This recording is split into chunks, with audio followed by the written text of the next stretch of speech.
Hello, everybody, and welcome back to the NMAA 2023 Esports States Finals presented by RTI.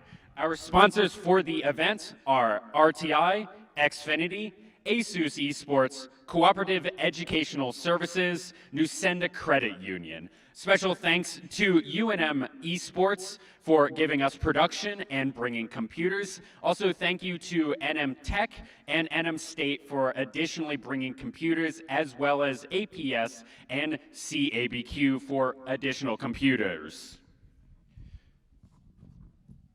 Right now, we are coming up with Hearthstone. This is one of the new games this year. 10 teams started out the beginning of the regular season. 8 teams made it to playoffs. The one that we are going to be streaming, the semifinal, will be Clovis High School, who finished 9-2, 28-10 overall, against Oregon Mountain, who were also 9-2, but 30-9 overall. So it should be a really close and competitive match. Concurrently going on with this match will be Las Cruces versus Hobbs. So I'm expecting really banger matchups, and we are going to send it over to the casters to get us right into game.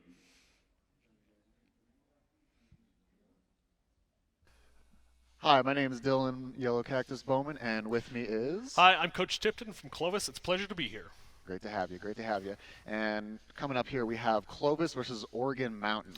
Now, I'm a little bit of like an old fart in terms of Hearthstone. I played a little bit, way back when, but it's been a hot second. So what can we expect to see from, just in general? Well, honestly, Hearthstone these days is a very fast-paced game. Both of these teams know what they're doing.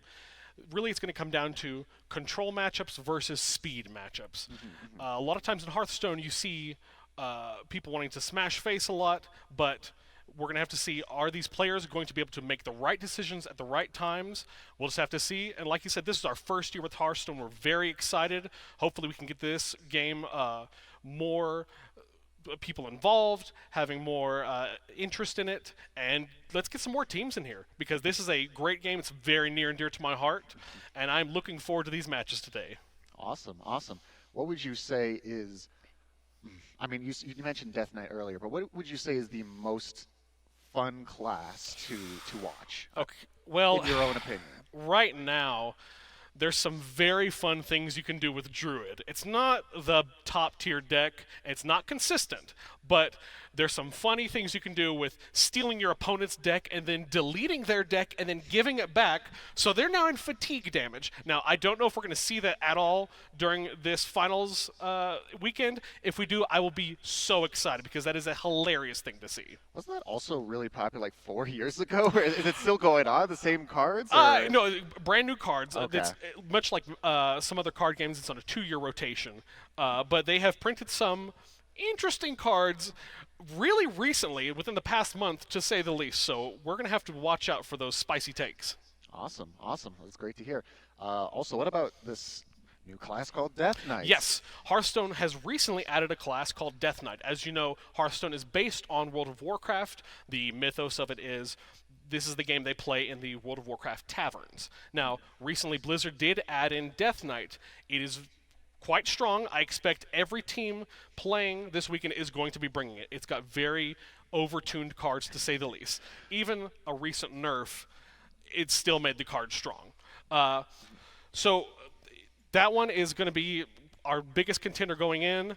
I expect to see a lot of Shaman, a lot of Paladin, but we're going to have to see what these teams bring. It could be some exciting shakeups for this match. For sure, for sure. And just for the folks as well, what format is this? This is going to be the standard format. Standard includes this year and last year. Now, every year they rotate out the oldest year of cards, and that actually happened very recently when we started the playoffs for Hearthstone. So it was quite a shakeup when we started, and we also had a very big balance patch recently. So it's going to be very interesting to see if these players can adapt to the new numbers and power level of the cards that are being used. And to my understanding, it's 3 people per team, and then they each have a certain deck that they have, which has to be unique to that class. Indeed, right? each player is assigned one specific deck, and as they play, once you win with a deck, you cannot play that deck anymore. It is locked out of this match's competition. So the first team to win with all 3 decks will be the winner. I have a question for Yes. you then in regards to that. Say I'm playing like a Death Knight one. Yes. I lose. Can I tag out for one of my other teammates, or do I have to keep going until I No, win? you can. If you think that my opponent's playing Paladin next, and we think our other deck would be better against that, you can absolutely tag in. As long as you're playing a deck that has not won yet, you are good to go. And it seems like the game is started up now, and maybe we can get that on screen as soon as possible. Excellent. And then we can also see it seems like we have a Druid versus Rogue. Ooh. I know those classes, Ooh, this will be an interesting matchup. to say the least. And we cannot talk about the cards in Obviously. hand. Obviously. However, we can still talk about the general strat that both are going to be going for. If it hasn't changed too much, Rogue's still going to be looking to hit face. constantly. Rogue has been very, very powerful recently. Now, with the recent round of nerfs, they attempted to decrease the power level of Rogue, but it's still a very crunchy class. It has a lot of fast plays. Rogue is known for having combo cards. Now, combos, obviously, you need to play one card, and then you can activate the combo of the next card. So what Rogue ends up doing a lot of times is saving up low-cost spells in hand, and then trying to burst 4 or 5 cards out of hand, all in one turn. I see. Now, the way they accomplish this is Rogue has to keep a good tempo going. Now, what tempo means is basically trying to play on curve using all of your mana and disrupting the opponent's plans just enough so that they cannot fully get their game plan up and running. And speaking of tempo, Druid, last I remember, it is kind of the tempo deck, right? Like, or not tempo, but it scales up really, really fast with mana. Or has it changed a little bit? Oh no, Druid is still very much big mana, big creatures. They actually have gotten quite an interesting identity lately. Really? Yes, so they have these new cards that allow them to buff the effectiveness of their hero power. So there is one minion that will say, for the rest of the game, your hero power gives you an additional attack stat. There's another one that says you can get an additional armor. Now, here's the thing. You can start resurrecting these minions and getting more copies of them, or even playing cards that copy it and give you another one in hand. We do see the coin being popped here. So you can get out a Widow Bloom Season. A very good card. It not only ramps you, it also draws you a spell. That is a staple in Druid card decks. Now, as you can see, it looks like we might have some hero power shenanigans going on here, like I predicted. And I have seen online games where you can get up to 7 attack, 8 armor. Ooh, the Rogue Fan of Knives, an old staple recently buffed. It used to be 3 mana, now it's 2. That's some value right there, value train. As well as we are spectating the perspective of Clovis. Yes. Unfortunately, we cannot spectate both at the same time, such as the limits of technology. But this is still an exciting perspective to see. When a Ghostly Strike to get rid of all the creeps on the side of Oregon here. Oh, and not only that, it also draws a card, which is the best thing you can be doing, is cantripping your spells. 100%, 100%. You draw cards to cast more cards, Oh, to yeah. draw more cards. Well, yeah, if you can draw more resources, you're much more likely to win.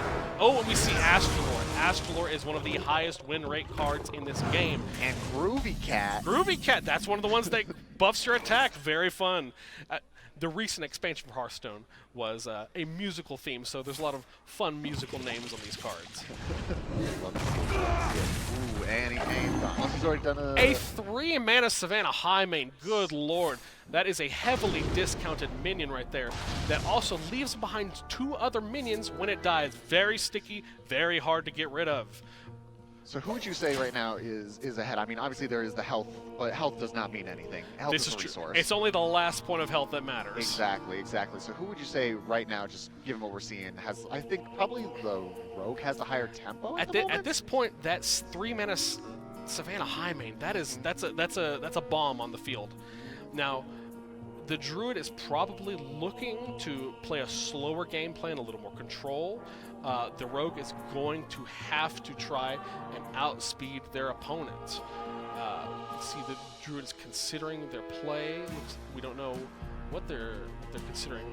A 7/5 that leaves behind two 2/2 minions is obviously a big threat. Now, normally, Savannah Highmane is not available to the Rogue. It is a Hunter card. So the fact that they were able to generate this out of the ether is just, I was gonna that's say, a big win. how did that happen? How is that a thing? That's another one of Rogue's very fun identities, is just burgling cards from other classes. It's one of their favorite things to do nowadays. You see the rate and the mutual sack right there. Oh, and spread the word for 0 mana. Oh my goodness. Mana discounts are so important in this game. If you can discount your cards, you play them faster, you win faster.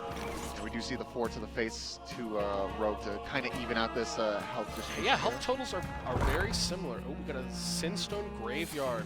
Looks like we're trying to do some combo shenanigans. Gone with the cantrip off Ooh, again yep. and again. And this is exactly the kind of thing we see Rogues doing. They start playing these cheap cards and they start comboing in to more and more resources. And even here, we see a card that is adding concoctions. Rogue keeps on doing this, and if you let them snowball, they're going to get out of control. So the Druid is looking to bring out some sort of board wipes or big minions that can stop this Rogue from just running down and hitting them in the face. Because while the timer isn't super big at the moment for the Druid player here, it is still getting smacked to the face. Yes. Like turn after turn after turn. It's slowly going to start building up. And, Oh, absolutely. you know, using health as a resource, yes, it is the meme, and it is a viable thing. But you can really only take so much before you just get combos. This is true. down. And right now, there's not a lot of healing available to Druid. Their main source of damage and mitigation, as you can see right here, is going to be that armor gain. This is one of my favorite minions right here. It not only gives you armor when it enters the battlefield, as soon as it dies, the Druid's going to be getting 6 more armor. Oh, we have more concoctions being added to the hand. Now, the fun thing about Rogue concoctions are they're 3 mana spells that have an effect, but if you get 2 of them in hand, they combine into 1 3 mana spell that gives you double value. Ooh, and we do see the prep-serrated bone spike coming out here to Kravatoa. A little bit of a misplay on that Kravatoa. Normally a Colossal minion like that would summon all of its minions that come with it, but we can see only 1 claw was deployed because of full board space. But honestly, I don't think it's... I mean, obviously, it's not as efficient, but given the tempo of the game so far, the only thing that'll really set back the Rogue here is just a board wipe, which I don't think Druids have too many of. No, not too many board wipes running around these days. Mostly in Mage, and a few in Warrior. I don't expect we'll be seeing either of those decks at this competition. Those are ranked very low right now. Maybe a Hex we have or two? an Explosive Sheep. Now this is going to deal 2 damage to all the minions. So, Ooh, but then the repeat on it was, did it have oh man, I forgot what it's called. A Death Rattle. Death yes. Rattle, yeah.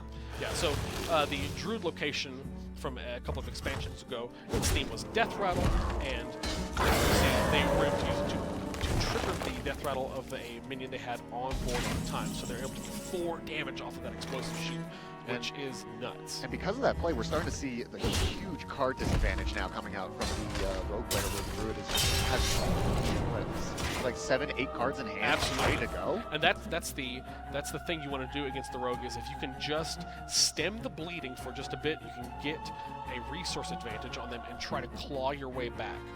And Especially if you're playing Druid, especially given yes. all those big creatures. Oh, yeah. I mean, it's effectively, in Magic terms, for those in the crowd, green, mono green zombies. It absolutely is mono green stompies for Magic the Gathering terms. And so, like, having full 9 mana on deck already is Our gift of frost it's seals going to be us. tough to deal with. Well, the good thing is, in Hearthstone, you actually gain automatic mana every turn. Now, Druid can obviously grant that faster. But the thing is, with their larger creatures, they can utilize that higher mana value much better. Now, we see the 2nd Astalor coming. Now, this Astalor gives the hero 5 armor, but gives the 3rd Astalor in hand. Now, that 3rd Astalor is a big minion with a big effect.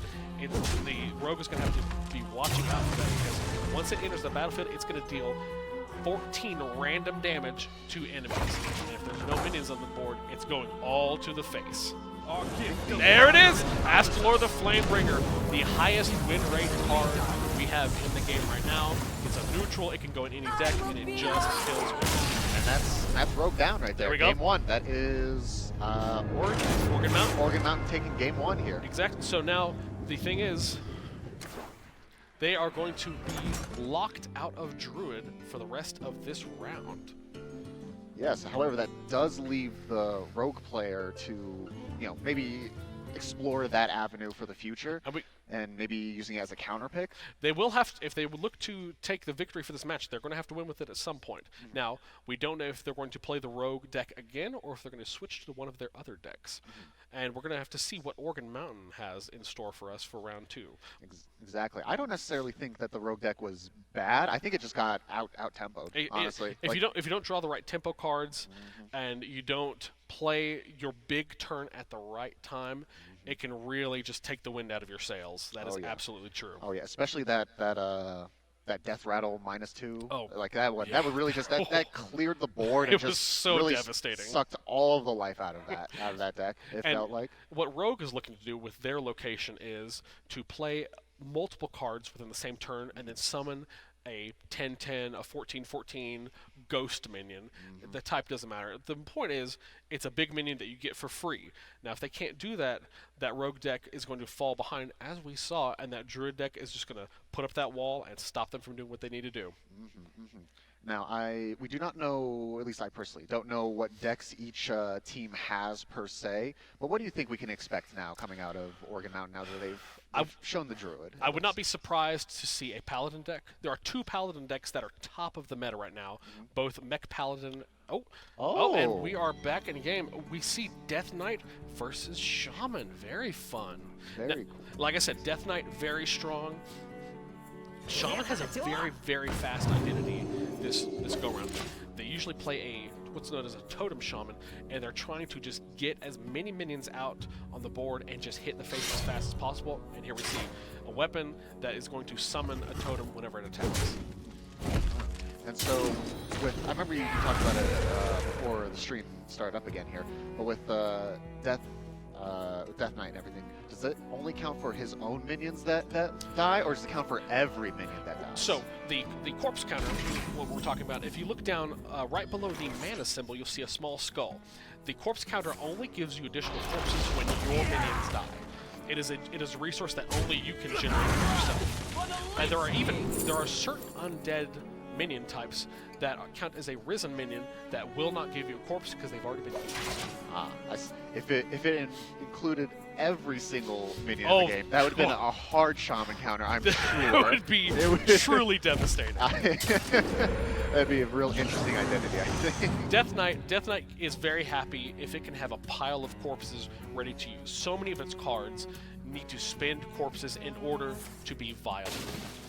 Now, even this card we have right here, the Hematurge, you need a corpse. You can play it as a 2/3, but you need a corpse in order to activate its ability when it comes in to discover a card, which is just fantastic. It feels so good. And with the recent rotation, Discover is very, very strong.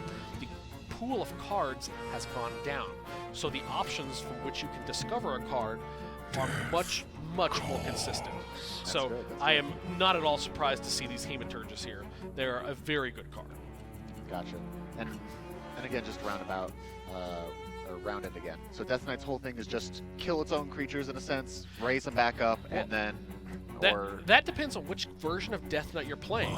Much like World of Warcraft, where they had different rune types for their Death Knights, they have brought the rune system over for here.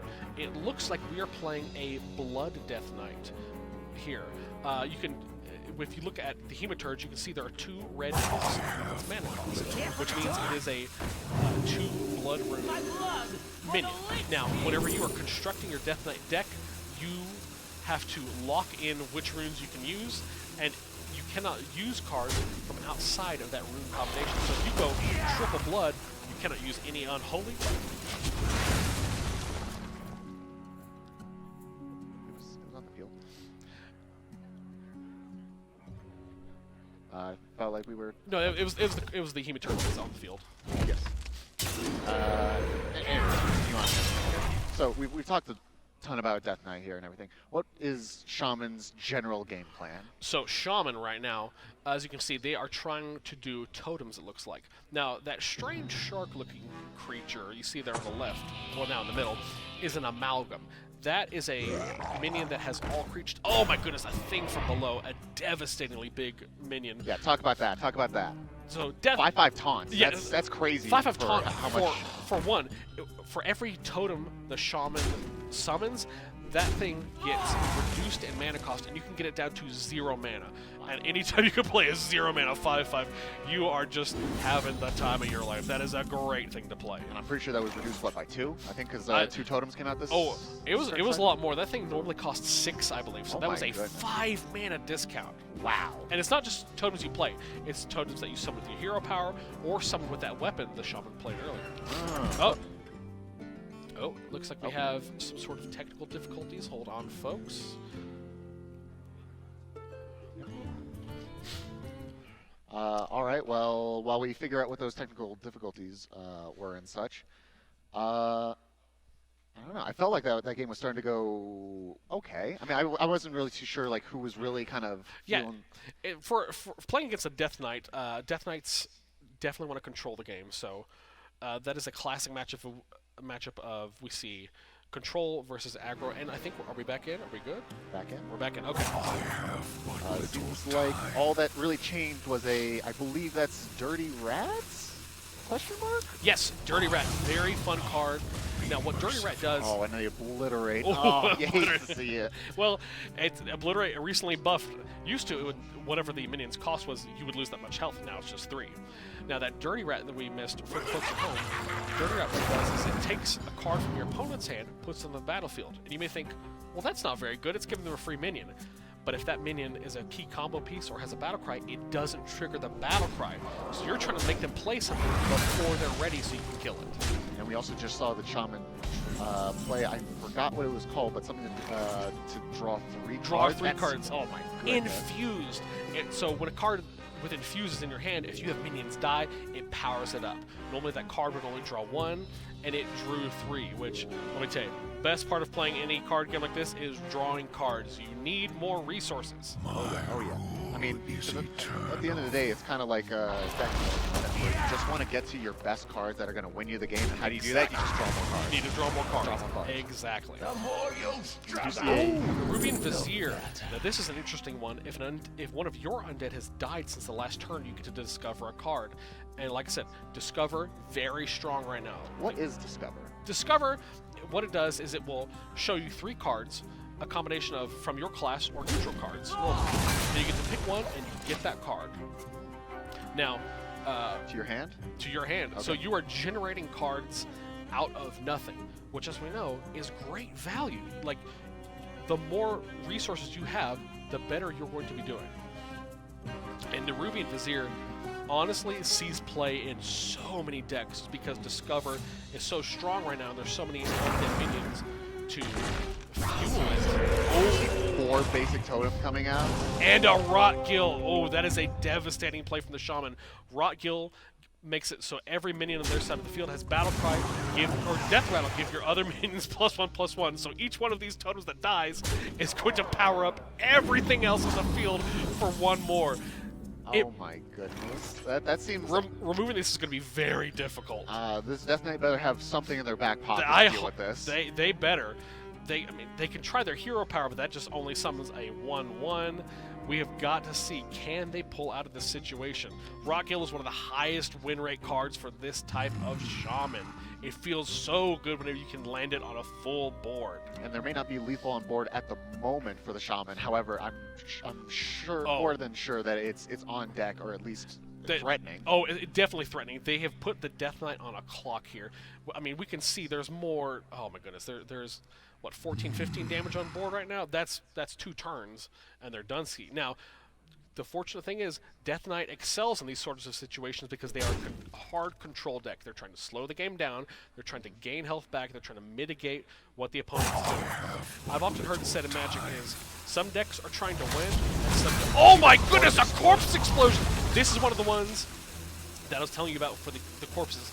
For every corpse that you have, it just detonates and deals 1 more damage to the entire board. Your minions included. That Death Strike really just sealed the deal there. Oh Otherwise, that my would have been 18 goodness. damage on board. Not only did it deal damage, Death Strike has lifesteal. So the Death Knight gained health back for removing a minion. That is an insane turnabout right there. Yeah, that was a good reset of the board. Even though there is still the 8-3 on deck there for the Shaman ready to swing, I think that was a good way to stay alive in the game absolutely. here for Death Knight. And that's exactly what Death Knight wants to do. We see a POSIC audio engineer come down.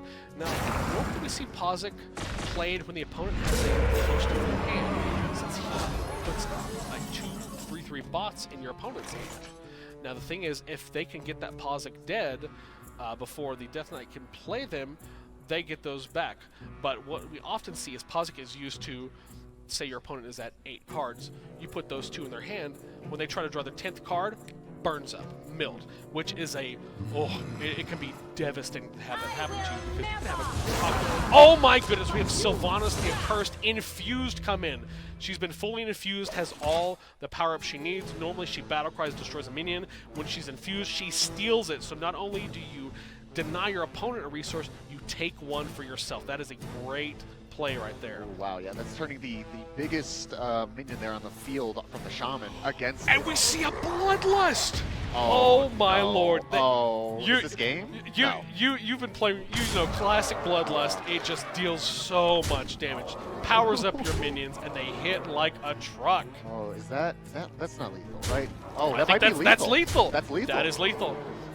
We've seen it before, folks. Bloodlust on Shaman ends games in an instant. Especially when you play, I forgot what the card was, but when the sun summon 4 totems all Oh at yeah, once. that's you can have that's so much damage on board. You can have the smallest, crappiest little minions, but if you play a Bloodlust, you are feeling good. It deals so much damage. And that was a victory for Clovis, I believe, correct? Yes, because that was Oregon. So it's is it 1-1 now? I actually didn't see who that was. It was Clovis. Close. Oh, Okay, it was so Clovis. wow, so okay, we got an exciting match here, 1-1. Very interesting. Okay. So let's see, we've now seen what's left on deck here. We've seen the Rogue and we've seen the Death Knight from both sides. Do you think we're going to see either of them come out here, or is it both going to be mystery picks for the last? Honestly, it could be a mystery pick, because you're trying to play a chess game of, what do I think my opponent's going to play next? Can I play the best deck? But then you have to think, are they going to counter pick me and reverse into their best deck against that one? Honestly, it comes down to basically a toss of a coin. We'll see what happens. Fair enough, fair enough. My guess here is that, all right, so from what I saw, right, I would think that Rogue just gets outpaced by Death Knight so much, I mean, maybe not outpaced, but can just outlast it and everything. So I think what we're going to see is probably the mystery one from Oregon, I believe. Okay. Whatever we don't know, whatever deck we don't see from there. And then probably Death Knight. I can see that, absolutely. Actually, no, from Death Knight from there, and then Clovis, the mystery one. Sorry, my bad. Oh, we're just going to take a quick break, folks. Fill some air. All right, then. Well, let's see here. What else can we talk about in terms? So what, I mean, in the most general sense, what would you say, like, the biggest factors of Hearthstone really, what makes a good Hearthstone player?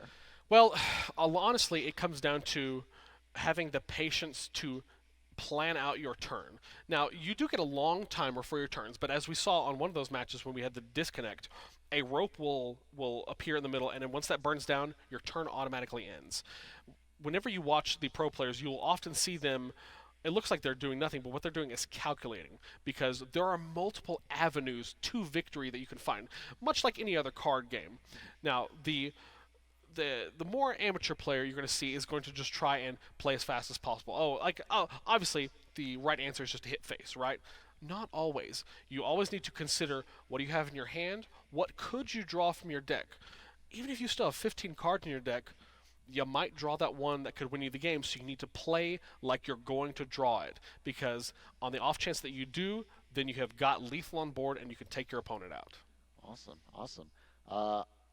Just from my own experience and everything, I really hope we see Warlock. I love Warlock personally. I hope you get to see Warlock this weekend. Warlock had some really fun stuff come up. They have this grand musical theme where you play the spell and it shuffles 6 more incredibly powerful spells into your deck. And they have this whole package where they deal fatigue damage to themselves, but then it gives them a bonus. And it's this really high-risk gamble, high-reward gameplay. I don't know if we'll see any. Warlock has not been very strong this expansion, and of course, obviously that is all dependent on what the pro players play. Everyone kind of flocks to whatever the top deck is. But I would be thrilled if we could see some really fun, interesting decks. For sure. And also for, those that don't know and everything, the thing about Hearthstone is that, every single class, you could say, is just like, they have their own style of play and their own ways of not only playing, but also their own different pools of cards that they can pick from and such. Absolutely. Which, go towards those win conditions. Oh, absolutely. Like I said, it's based off the classes from World of Warcraft. So you have your class cards you can build cards or build cards in your deck from, but there's also a pool of neutral minions that you can pull from. Now, typically in the past, we've seen that spells are only available to the classes. Now, recently they have started maybe flirting with adding neutral spells. There was a recent one, I believe it's the Sunwell, which is a bonkers big one that just adds a whole bunch of spells to your hand. That's the only one we've seen so far. But hopefully in the future we can start seeing neutral type spells added to that, because every class can use neutral spells. But the thing is with that, you cannot make neutral cards too powerful, because since any class can do that, whatever class is already at the top of the meta is going to 100% run those cards and just be out of control. And then you have a situation where Blizzard has to nerf cards, and no one likes that. It's even if you know a class is overtuned, it feels bad to have your favorite class nerfed. Mm-hmm. Oh, I know. As a used to be meme block, I know. It was nerf It every really single was. And I wasn't even playing was. the cards. I mean, I was playing some of them, but it can feel bad. But I mean, that's also kind of the dynamic, is that it's a card game that can be buffed and nerfed. This is true. And the good thing about it being a digital card game is they can hot patch those nerfs live if they need to. And we are getting into game into Dual Death Knight. Oh, goodness gracious. This is going to be a slugfest, folks. Death Knight v. Death Knight. Boy, we are at the perspective of And a Clovis. double Renathal. So Renathal is a little deck building card that whenever you're making your deck, if you put him in, normally the amount of cards you can have in your deck is set at 30. With Renathal, you can increase that to 40, and your life total goes from 30 to 35. It used to be 40, but it was nerfed. So, to my best knowledge, you usually want the smallest amount of cards in your deck, because then you can get to your win conditions faster. Why would you want to increase the amount of cards that you can have? Well, we've seen Renathal and that increase in deck size be played.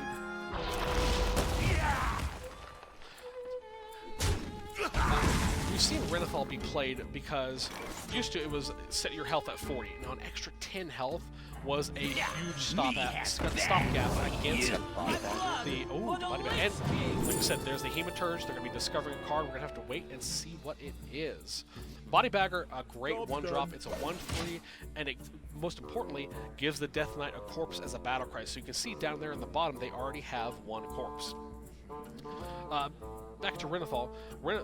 The main advantage was the boost in health, but they nerfed that recently. But for decks like Death Knight and Big Druid from last patch, they actually do want these bigger sized decks because they have so many control pieces that are fighting for space. Suddenly, if you increase your deck size by 33%, they can run all the fun Citadel stuff. stands strong. Chill Fallen Baron here. Oh, yes. One of my favorite new minions from Death Knight. It has a Battle Cry and Death Rattle draw a card. So when you play it, you get to draw a card. When it dies, you get to draw a card. It's an insane power creep. Fortunately, it's only for Death Knight. If that was a neutral minion, guaranteed 100%. Every deck. Every deck. I mean, it's a free one. I mean, I'm just going to show my magic knowledge here, but it's like a Solemn Simulacrum. It kind of does. It's moment. very similar to Solemn Simulacrum. Absolutely. And we can see here the Death Knight utilizing their hero power, which summons a 1/1 ghoul with charge that dies at the end of the turn. Now you may think, well, why is that good? It dies at the end of the turn. Paladin gets to keep theirs, but you got to remember, Death Knight is trying to build corpses, and the fact that it has charge and can hit the enemy immediately is very strong. Most minions have to wait a full turn cycle before they can attack. Now we may see some, probably not in this match, some minions have a less version of that called Rush. Now Rush means those minions can attack other enemy minions immediately when they come out, but they cannot hit the face. Blizzard had learned a long time ago that you can't print too powerful of charge minions because it is game breaking, because you can just suddenly take 14 damage out of nowhere when your opponent had nothing on board. Oh yeah, and we're also seeing the benefit of being able to just kind of throw away creeps here and there by just, sacking it to the, I forgot what it's called, but the, charging up the one creatures to get Arcanite Ripper, a very fun weapon from Death Knight. A little name play from a classic weapon from Warrior from back in the day, Reaper. Arcanite Ripper is a very fun card. It has this interesting effect where if you can change your health total on your turn, it powers up its Death Rattle effect for later.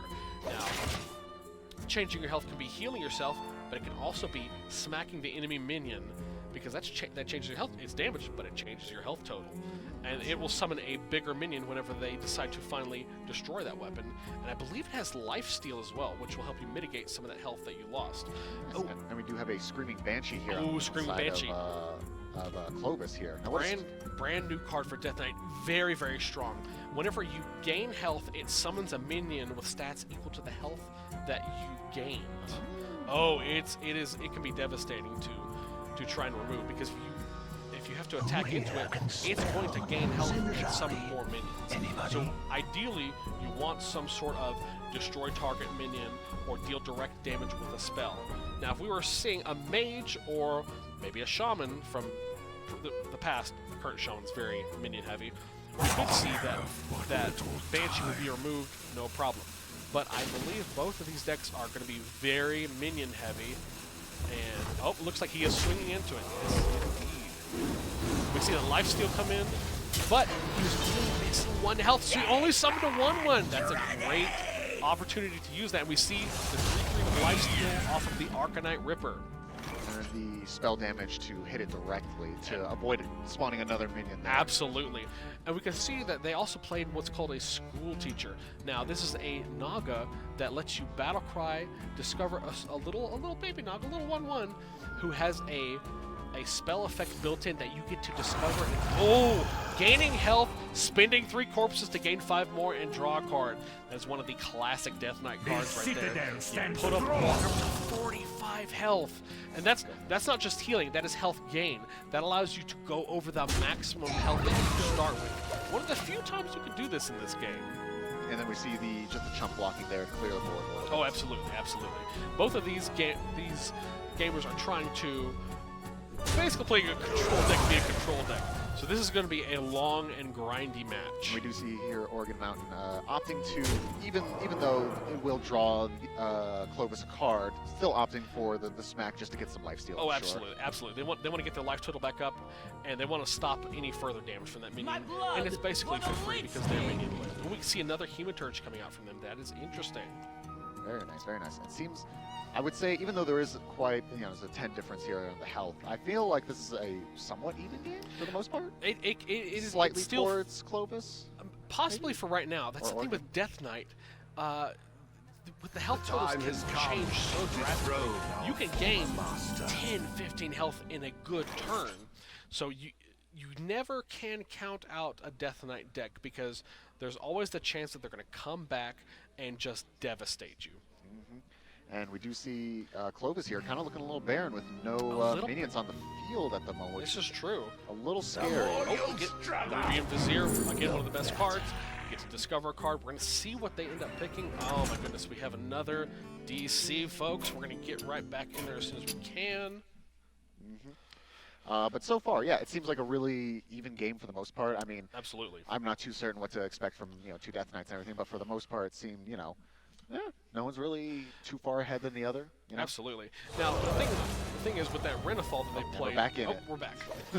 The Renathal has a deck building ability that lets you get more life total to start off with, but once you draw it, it's basically just I don't want to say a dead card in your hand. It's still a 3/4, but it's a 3/4 without any abilities or battle cries or anything. In today's Hearthstone meta, you need That is cards. 5 out of Oh another. my god!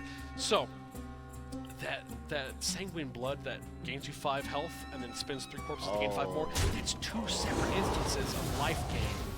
It's, oh my goodness, look, this Banshee is going crazy, summoning so many free minions. I don't know what they're going to be able to do to stop this board state. Clovis really has to pull out some sort of And they're hitting the face! board Goodness wipe, gracious, what is right? happening here? There's got to be some kind of board wipe. A soul, oh my lord, Oh Soul my Stealer. goodness. Goodness Oh my gosh. Soul Okay. Stealer destroys everything else on the battlefield, and for every minion you kill, you get a corpse. You can see their corpse counter is quite high now. Well, I thought Clovis was on the ropes there for a little bit, but I guess not anymore. Goodness gracious. And that is wow. exactly what we expect to see from Death Knight. That was all of the mana, though. Yeah, oh, but well spent, well spent. Oh, yeah. Oh, yeah. I think that's well worth it. Oh, absolutely. That was a very good thing to have in hand for a situation like that. 7/7 on board now. I mean, I assume within that same breath, there could be just a single card board, like Destroy Patchwork! Oh, one of my favorite cards. So Patchwork is an insane ETB card. Whenever you play it, it destroys an enemy minion on the battlefield. It destroys a minion from in hand, and then it goes into your library because it's not done yet, and it destroys a minion there. You can absolutely make a combo player cry by just taking 3 things out. It is devastating. Oh, for sure. I mean, again, going back from my experience, the troll lock and everything, destroying just 1 or 2 minions from a combo player can demolish them. That's the thing. You'll see. And oh my goodness, that is 7/8. That's a taunt? 7/8. Wait, what is that? That is a gnome muncher, I believe. It's got lifesteal, and it automatically attacks the lowest health enemy at the end of... Oh, and it's getting obliterated, so it doesn't even matter. It got the 1 attack off. This is the thing. Death Knight is going to just keep that board clear and get health back. We're at higher health totals than we were 2 minutes ago. We're at 40 and 39. Oh, my lord. What is given how this game is go, what is the likely chance of this being a deck out win? It is highly likely that we could see this go to fatigue, because I imagine both of these decks are probably running the same tuned deck list. These are known quantities. These have been built by people from all over the Hearthstone community. We know what works and what doesn't, so I would imagine that these deck lists are going to be very, very similar. Now, with that comes down to deploy their threats at the correct time and gain just 3 small bits of incremental value. That's what a control v control comes down to, is the smallest amounts of value gained at the right time gives you just... Oh, yes, and Rubium Zir. Again, you're gaining free cards from out of nowhere. That is the thing that's going to help a control deck win in this situation. And as well as for those that may not know, what is... Oh my god, Alexandros Mograine, a crazy card. Now, his battle cry says, for the rest of your game, at the end of your turn, your opponent takes 3 damage. It doesn't. We saw it right there with that weapon that right there. It doesn't matter if he's dead later. It doesn't matter what happens. At the end of each of the turns, the opponent is going to be taking 3 damage. That is one of the win cons for Asphyxiate. Destroy the highest attack enemy minion. But it honestly, they are not going to be super sad to see that Alexandros go, because he's already done the battle cry he needs. That puts Oregon on a clock now. It does. Now it's a very long clock. Yeah, We're at 36 health. That's quite a while. But it is still a clock nonetheless. On top of, if somehow eventually we do get to the fatigue and everything, then they'll start adding and stacking, and then it'll be a real danger. Oh, Construct. This card had to be Europe recently. It's so good. The Death Knight location destroys one of your minions, but turns it into a 4/5 with Rush. And as we saw, works very well with the Death Knight hero power, because you're going to lose that little guy that gets summoned anyway, so you might as well turn him into a 4/5. We see School Teacher coming in, going to be choosing what spell the little guy that he makes is going to have on him.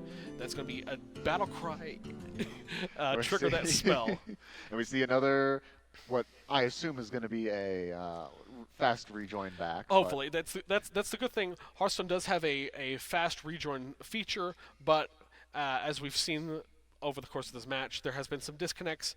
We knew this was going to be a possibility going in. There's been some maintenance on the Blizzard servers, I believe both Wednesday and Thursday, and they're also gearing up for Diablo 4, which I'm going to be taking days off to play, and I know all my friends that are watching are also planning to take days off. So. All right, and we are back to the game here. Honestly, board state seems about the same. About the same, exactly. They both got the Construct Quarter out. They're both trying to just scam their opponent and turn little guys into big guys. We see the second Arcanite Ripper.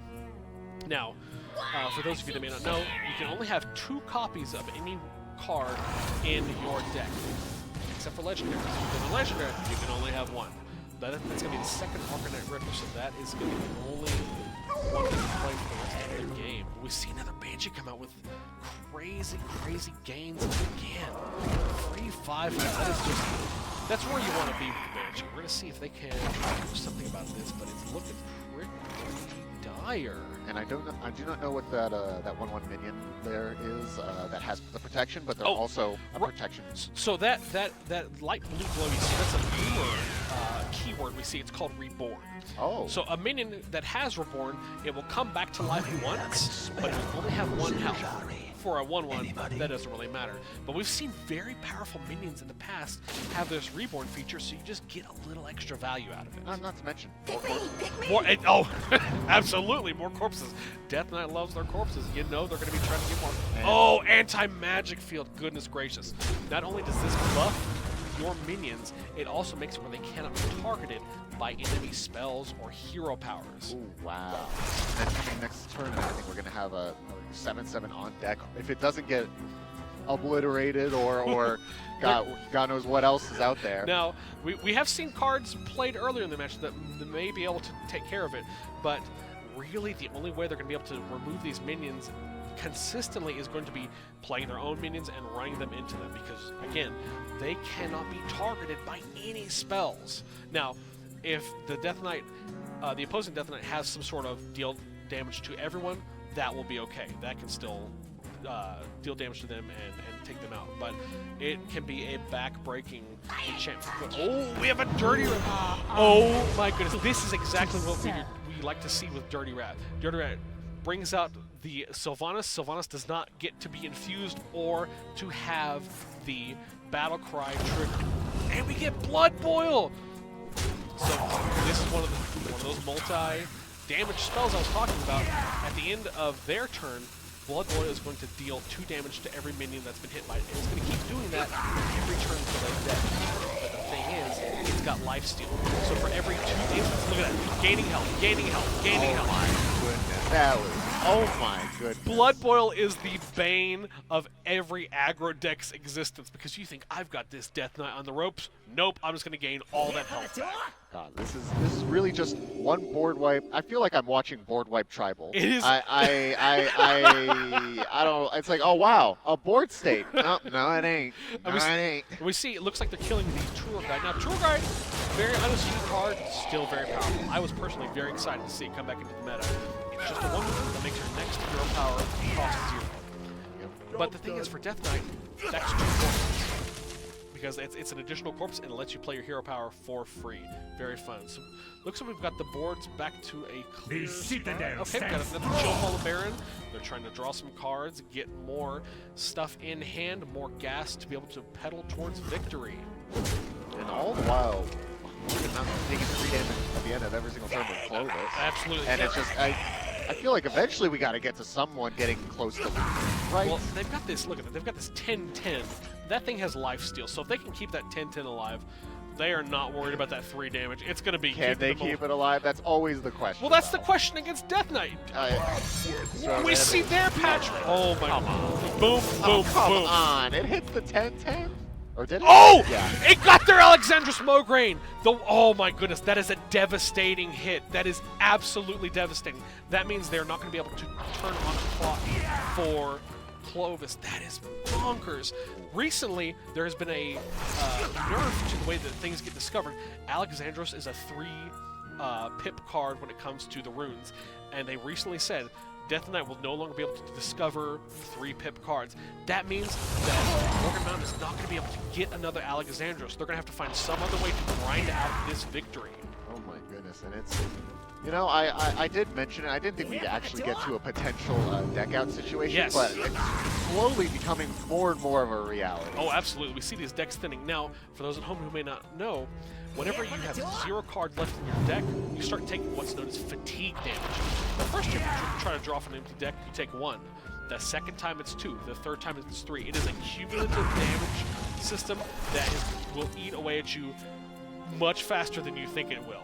And we've actually seen decks in the past that try to utilize that and destroy your enemy's deck to make them take fatigue damage, but I don't think we're going to see that here in this match. No, I don't think we're going to see. I don't think we're going to see Meatball. As much as I would love to. Or Mildred for that matter. I've made opponents rage quit online with me with Mildred.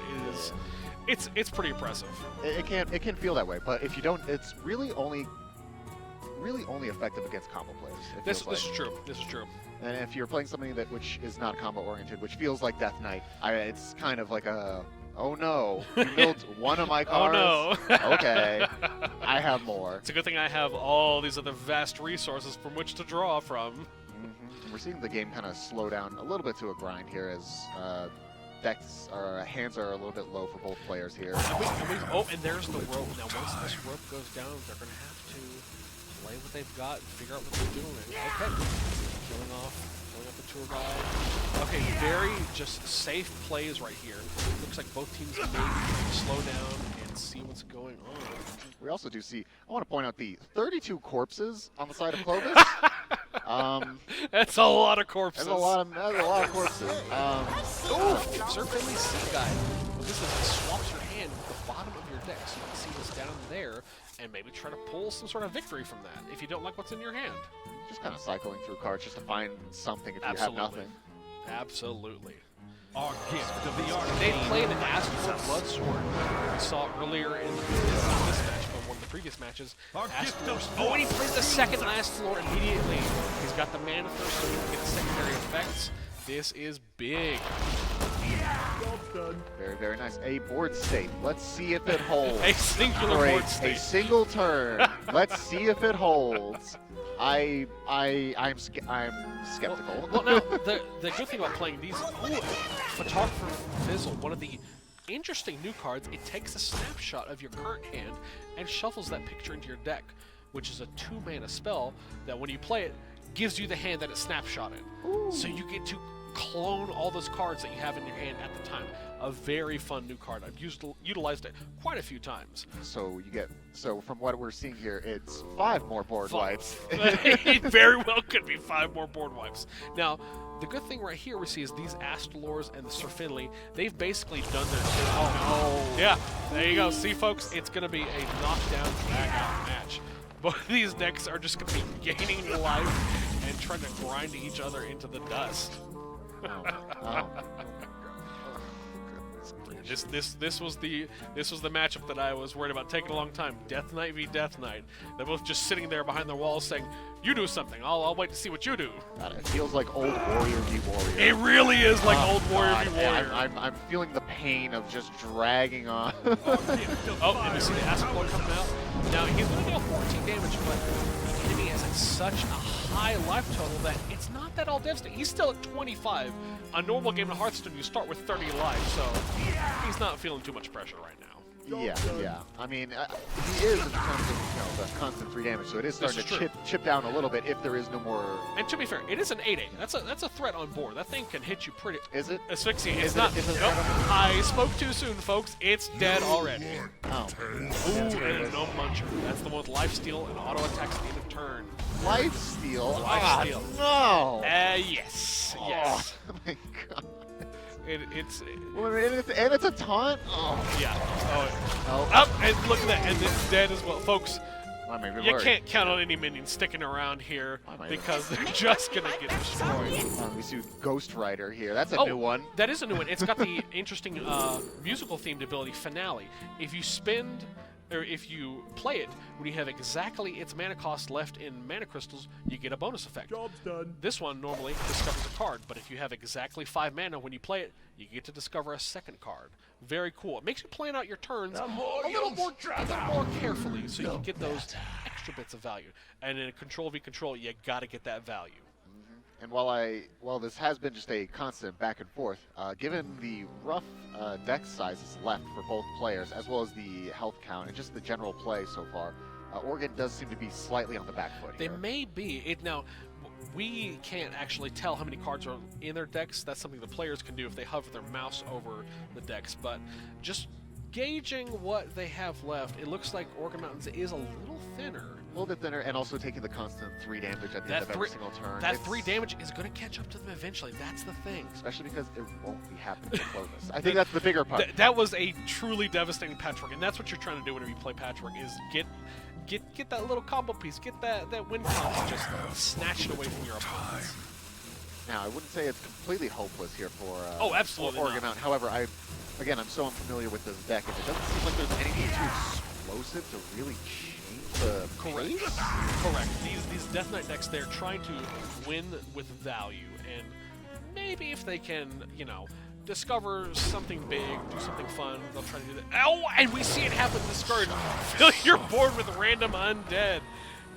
Truly, a random assortment of undead minions, and we see fun right there. That one on the far right, that's actually a druid card. That's one of the ones that buffs their hero power. Oh wow! Now here's the big question. Yes. Will it stay? I think it Maybe? might not stay, Oh. because we see that Vizier hit face. That's a big indicator of it. Yep, there we go. Whenever you see your opponent ignore your full board, you know a board wipe is probably on the way, folks. However, still a 5. Oh, 5. I suppose that's some sort of death rattle trigger. Yes, it's one of the oh, and they froze it. Interesting. Just trying to get the damage spread there as well. Oh, we're seeing 16 health on the other side of the board. That's starting to get pretty low. Frozen, of course, being it cannot Correct. do anything for this turn. Absolutely, and it will fall out after the next turn. You'll be able to activate. But Frozen is a really great way to just slow your opponent down and stop them from doing what they want to do at this time. Because this game has just been at a breakneck pace. It's been a little too fast for me. I'm just white knuckling the desk over here. Oh man, what a time! I feel. I don't know what more to say. It's just so. It is. Oh, let's see, look at that. Another blood boil gonna Oh, come boy. down. Now, 3 of these minions are gonna be dead immediately, so they won't continue to add to that blood boil life gain. And it looks like he's considering maybe attacking. We see the arrow happen.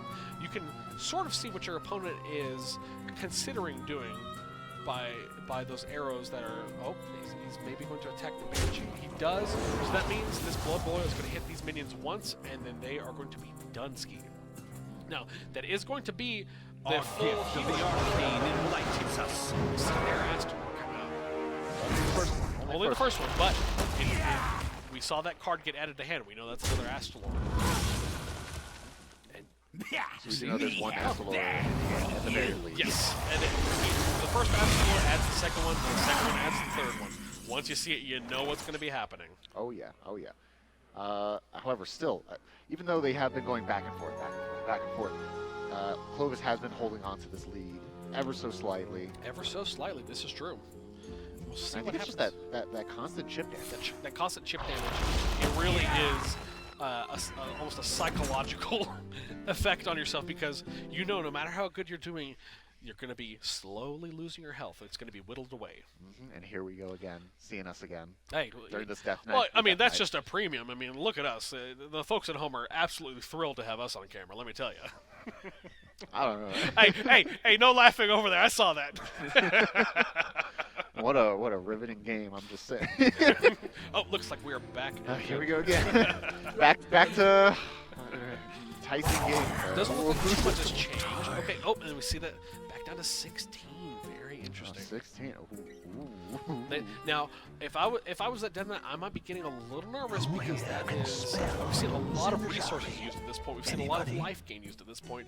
I don't know how much more is going to be left in both of these decks. No, while Death Knight has an absurd amount of life gain, they are going to run out Our at some gift of point. frost shields us. And I mean, you see the second Astalor second Ascalor. Again, you get 5 armor, but that's a one-time effect. And even though, like, so besides Astrolor, is there one, like, big creature that you can maybe count on from either of these players? Or is that kind of just it? It's the Ascalor to try and get that burst damage, and it's the Alexandros Mograine, the one that adds that chip damage. That chip damage is the main one for these decks. More The Scourge again.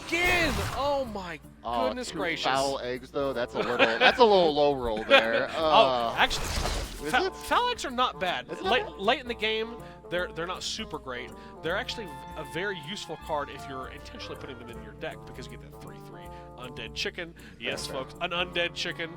It sounds fun, but it's not so fun when it's hitting you. Very true, very true. Shout out to anybody that remembers Chicken Invaders. Chicken Invaders. Great game. We got another reborn minion over here on the right side. That one's actually going to deal some damage randomly whenever it dies. Got a good assortment. Nothing as cool. Oh, very nice, very Hitting nice. the taunts. And Go figure. whenever you see that shield shape around those minions, folks, that means that's a taunt minion, and you cannot hit anything else because it is essentially blocking the attack path. So you have to take out taunt minions before you can attack anything else. No, this is tough. This is technical difficulties up the wazoo, but you know, Hey, we're here for it. We're here for it. We expected it. It's fine. happens. Yeah. We're having fun. All right. I don't know. I'm watching Death Knight be Death Knight. Hey, listen, we might be here all night. This is a little tough. I'm not gonna lie. This is. I mean, I play Commander, so I'm used to long games, but this is like.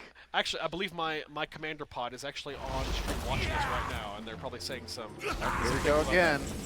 Here we go again. Oh, is that a? Oh, what? Oh, what is that? 5/5? Is that a? That's Sylvanas. Looks like she was infused. Was able to steal the taunt. Not the best option for Sylvanas. Usually, you want to get something that is absolutely gigantic to really swing the game in your favor. But at this point, I don't blame them for doing that. They're just trying to stem the bleeding. Oh, especially against the 45 HP. I feel like this is game. I feel like this has got to be game. We are down into single digits. This is The time has come. And if you remember, they're going to be down at 4 with that chip. 3. Oh my goodness, I didn't even account for the hero power. Almost there. We're almost there. We're almost there. So Oregon Mountain is going to have to pull out some sort of life gain at this point because all Clovis will have to do, they don't even have to attack with their minions. That incremental damage that has been set into effect will kill them next turn no matter what. So we need to see. Okay, Corpse Explosion, that is one way to do it. We see there over 40 corpses and 57. There we go, folks. That's what happens. No way to avoid it. However, that is the victory going over to Clovis. Now we have our total 2-1 Clovis Oregon there. And we do know what Clovis has now, though. They are going to be busting out the Rogue. I believe so. We should be seeing the Rogue. I don't know what we're seeing from Oregon Mountain. We could see the Death Knight deck come back out. We could see them bring their 3rd deck out. I'm very interested to see what that is. You know, I was very happy to see that Druid player up front. Wasn't sure if that was going to be what's called Tony Druid. Tony is the card that switches your decks and allows you to delete your opponent's decks.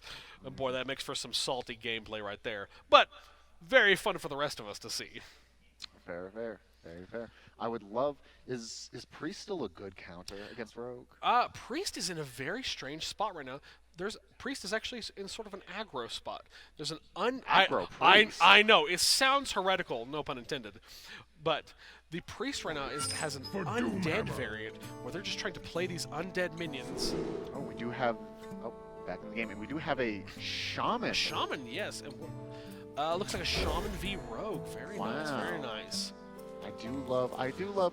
I never played much Shaman, but I always appreciated seeing. You know, I'm actually in the same spot. It was never my cup of tea, but they've done fun things in the past. Yeah. I mostly just like the kind of minions that Shaman has, and I always wanted to play it because I liked it, but absolutely never got into it.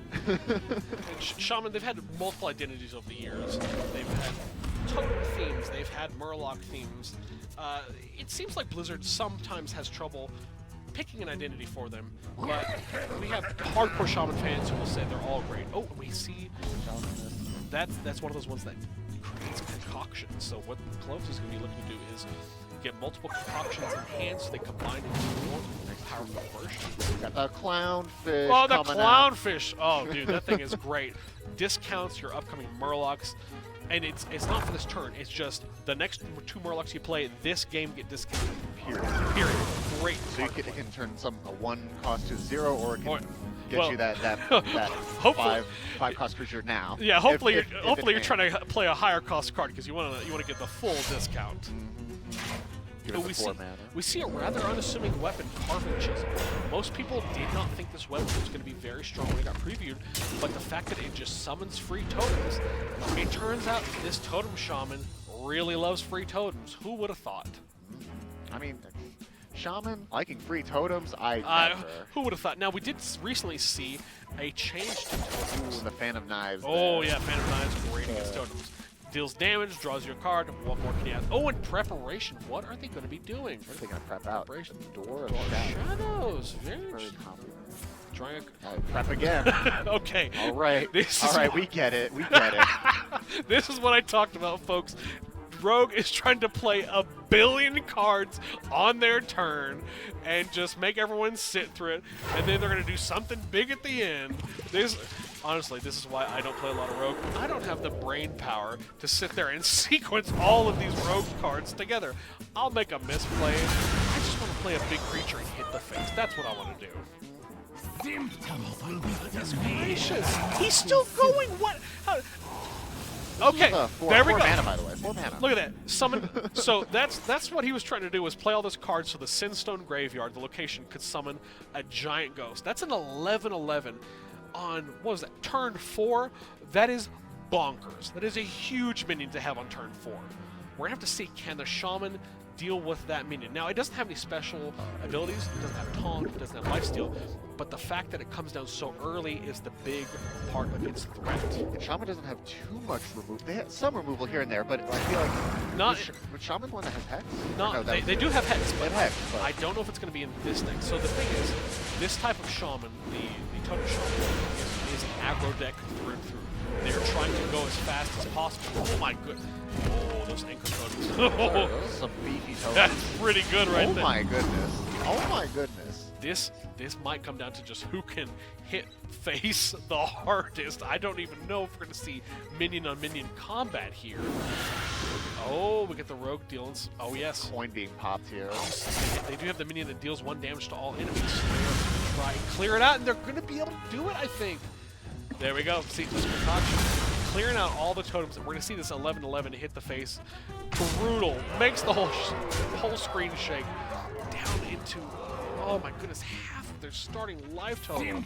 Goodness gracious. Oregon Mountain over here really sweating. This is their last game that they can, if they drop this. This is then true. That's the last one. They're going to have to be able to pull something out. They're going to have to have some sort of trick up their sleeve. We're going to see what they have. see Battlecry draw 3 3 Murlocs, yeah. Murlocs. Which, hey, that's always great. If you can just draw specific cards, even if it's Murlocs, drawing specific cards is always good. And 0 cost. 0 cost. You're absolutely right. Playing that 0 cost thing from below. Not as strong as it used to be, as you know. Back in the day, that thing was the biggest bomb you could get. And I feel, not to mention, just having a taunt that isn't going to die to like 1 damage, 2 damage on the field, at the very least, it's going to help. Exactly. They're going to have against to, all these creeps. I don't know. they're going to have to either use their big minion to get rid of that taunt, or they're going to have to send multiple small minions. Or they can drown it. That's an option, That's too. tragic. You know, I don't know. Oh, that's scary. I don't know how you drown something from the deep, but they have done it, and it looks like they take the victory. Oh, and that is Clovis moving on here. A very fun and exciting game we saw here today. Really cool deck choices, and I am just thrilled to see what we have coming up later. And that was a 3-1 victory for Clovis Oregon Mountain. Also, still good showing there from Oregon Oh, Mountain. absolutely, I feel absolutely. Great plays all around. I feel like definitely just a couple of those games were like it was just rough. You know, a and real rough start there, especially for that last game. That was a real rough start. And absolutely. And the thing is, whenever you have card games like this, a lot of it is going to be RNG. You have to draw the correct cards at the correct time. Sometimes you draw the best hand for your opening. Sometimes you brick your deck. You know, it can go either way, folks. 100%, 100%. They will be moving on into the finals, I believe, because this was semifinals, That's right? true. This was semifinals. Once we have the results from the other match, we should be figuring out who they're going to be playing against. Exactly, and I believe the next group, next set of semis be played on stream?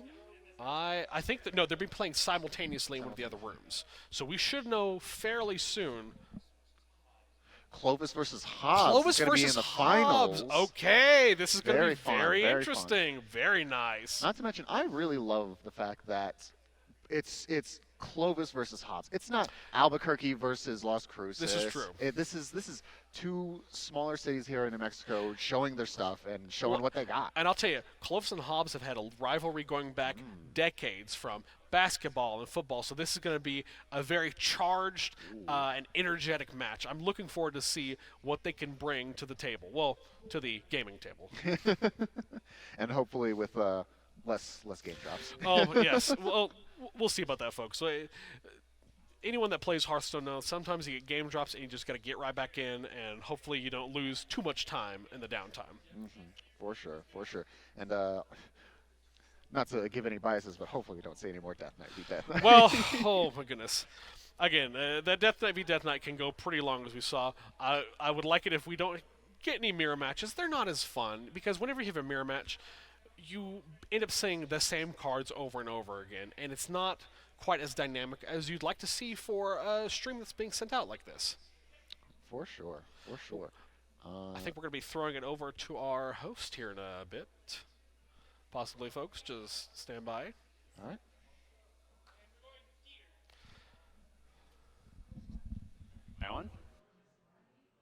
Am I on? Well, congratulations to the winner of that match, especially game number 3. That was a bit of a slog back and forth, but super exciting the entire time. Congratulations to Clovis for winning that. They will be going up against Hobbs High School here in a little bit, and we will see you on the other side of an ad break.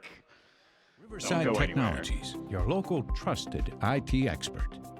RTI's Managed Print Solutions. Manage your business, not your printers.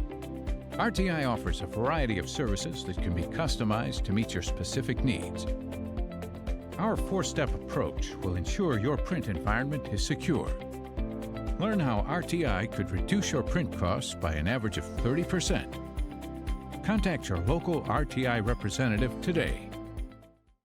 What if you could look forward 1 year, 4 years, 40 years? What does the future look like? How will you ignite it? This is where the future gets fueled, where ideas come to life and identities flourish. This is where we define opportunity as individuals and as a pack. Being a Lobo is about so much more than the classes you take. It's about the mark you make on your world, because the journey starts here, but it never ends. What will you ignite? Since 1936, when a group of Albuquerque public school teachers led by Maureen Grammer decided there was a way they could bank and take care of each other, Nusenda Credit Union has existed to make a positive difference for people, for our members, communities, and employees. As a locally owned and operated financial cooperative, we care about you and take the time to understand what's important to you. That's how we can offer a great experience and put money back in your pocket. Nusenda Credit Union, the power of we. Riverside Technologies, your local trusted IT expert. RTI's data center solutions evolve IT infrastructures and accelerate business transformation. We help maximize resources, reduce IT costs, and transform environments. Our experts can build infrastructures and ensure a fast, reliable network. Want to meet rapidly changing demands? Contact your local RTI representative today.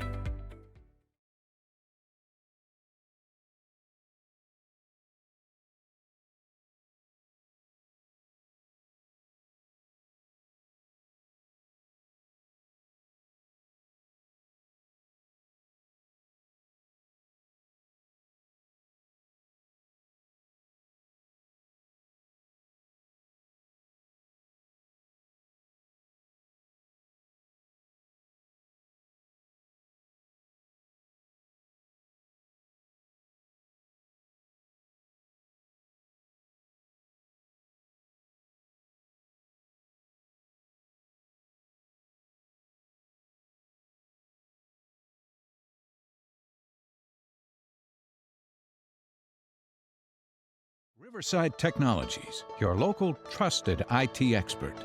RTI offers a variety of customizable bags, cases, and shields. Make your transition to new equipment as seamless as possible with our integration solutions. Our deployment services will ensure a worry-free experience for your organization. Other RTI solutions include managed services, managed print, data center solutions, and more. Contact your local RTI representative today. What does it mean to care for a community? That question ignites something inside each of us. It motivates us to explore the intersection of science and healthcare. At the University of New Mexico, we're teaching the next generation of healthcare professionals. We are nurses and students, doctors and educators, pharmacists and researchers. We're focusing on people-centric care that goes beyond the walls of a classroom. Apply to UNM and ignite your call to care. Riverside Technologies, your local trusted IT expert. RTI's managed print solutions. Manage your business, not your printers.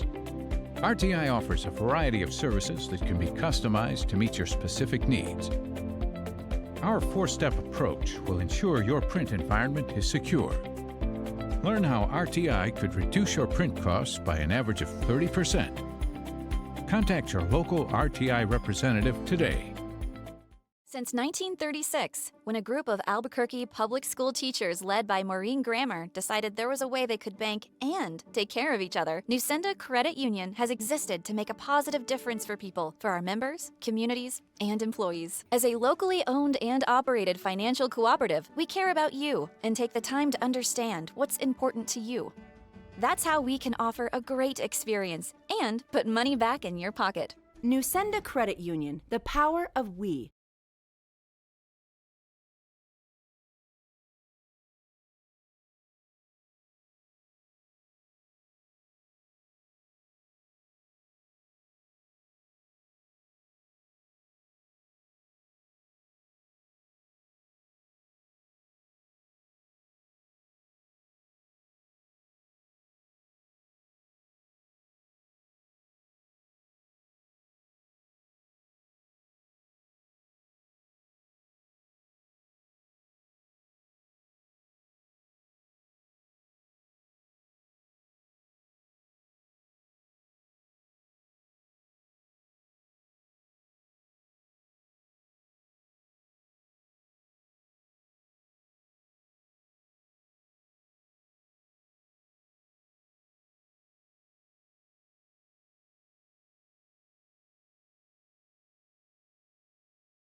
Hello, everybody, and welcome back to the NMAA 2023 Esports Championship presented by RTI. I'm Dieter Elegant-Cabbage, and Bicky, that's Andrew over there, my great co-caster for this series, as we are getting into our final match here for first and second place for Hearthstone in the state of New Mexico.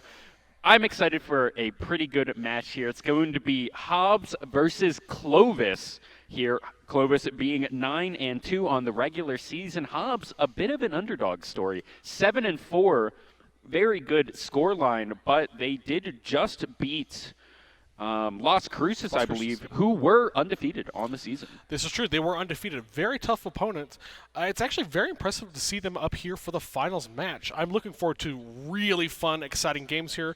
As I said before, Clovis Hobbs, big rivals, so this is going to be a fun, energetic match, and hopefully we don't see another 45-minute Death Knight v. Death Knight. I'm hoping for that as well. I was sitting in the back watching that, and we were actually, I was like, just kind of watching it halfway, and I was like, wait a minute, was that 3? Do I need to go be on stage No, now? you weren't imagining. It was still that same game.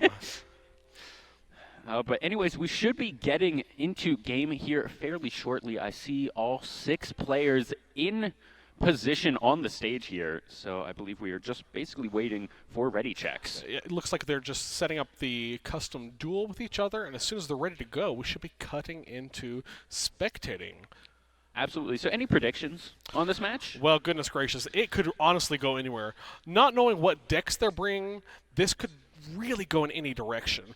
We could see, as I said earlier, we could see some sort of crazy combo with Druid. We're going to probably see some Death Knight. It's the top of the meta. We're going to see some control. But it's really anyone's game. It's going to be Mage versus Rogue here as we are into game number 1 here of the series. A little surprised to see Mage. I would not have picked that as my first deck to bring. Now, going into this expansion, I wanted Mage to be good. They had this very fun mechanic with all the music and things from this expansion, but we'll have to see what kind of Mage this is going to end up being. Oh, and we're seeing an Anoyotron, one of the classic minions. That's a mech. I believe this is probably going to be a mech mage, if I had to guess. I would assume that. I even remember Anoyotron from way back in the day when I was playing this in like freshman year. I'm dating myself a little bit. That's 2016, 2018, just somewhere about, around just there. about. But I remember that one. Oh, yeah. I'm not going to say fondly, No, but I do remember that being a card. Anoyotron has definitely earned its name for being annoying. It's got Taunt, it's got Divine Shield, so not only do you have to go through it to get to your enemy, the first hit is not going to do any damage because of that Divine Shield, and it's so cheap to get out.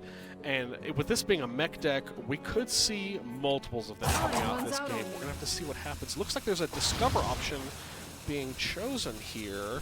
And we'll see. And there goes 1 damage. First blood. Now this is, oh, that wasn't Discover, sorry, this was a Dredge. A little different than Discover. Dredge pulls cards from your actual deck. Does not create them out of thin air like Discover does. Not as strong in some sense because you don't get free resources, but they are cards you put in your deck, so they're obviously cards you're going to want because you put them in your deck, so I hope they're cards you want. Ooh, we see Mecha Shark. Mecha Shark is a big, big card in mech decks because every time you play a mech after you have the Shark out, it's going to just shoot random missiles around.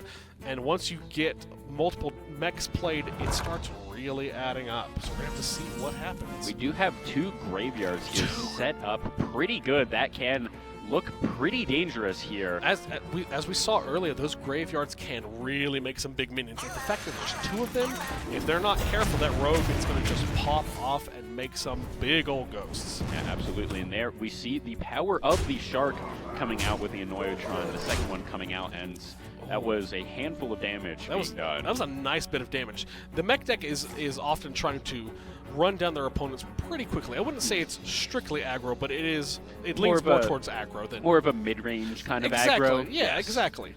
And if they can't answer that, oh, there we go. They're answering that Shark. You have to answer the Shark because if you don't, it's going to wipe out everything you put on the board.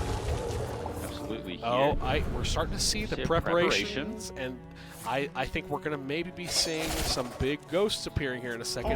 Now, with both of those locations being on the battlefield, they're both getting buffed from this, and they can do it twice. Now, locations, once you use them, they have to cool down for a turn. You can't use them again, and they'll lose 1 durability. But we'll see what happens here in a second.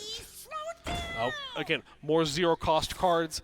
Rogue is known for doing this. They're just going to discount their cards. They're going to shadow step them back to hand, play them again for free. This is the kind of scammy stuff Rogue does. And I just, oh, goodness, a 10-10 and a second 10-10. What is this? This is turn 5 with 2 10-10s. That is a crazy amount of damage on board.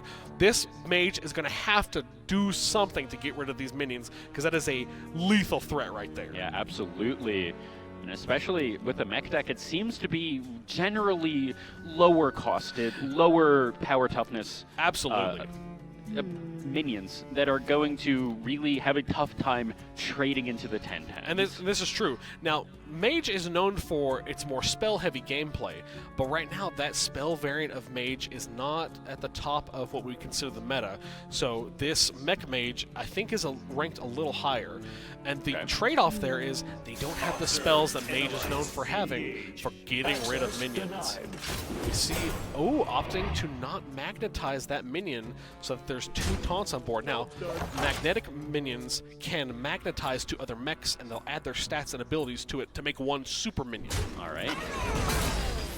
Reminds me a bit of banding back in the day. Oh, please do not bring up banding. That is just that is pain in my past that I don't want to even think about. Oh my goodness gracious. Hazy concoction. Again, we see these concoctions coming out from the rogues.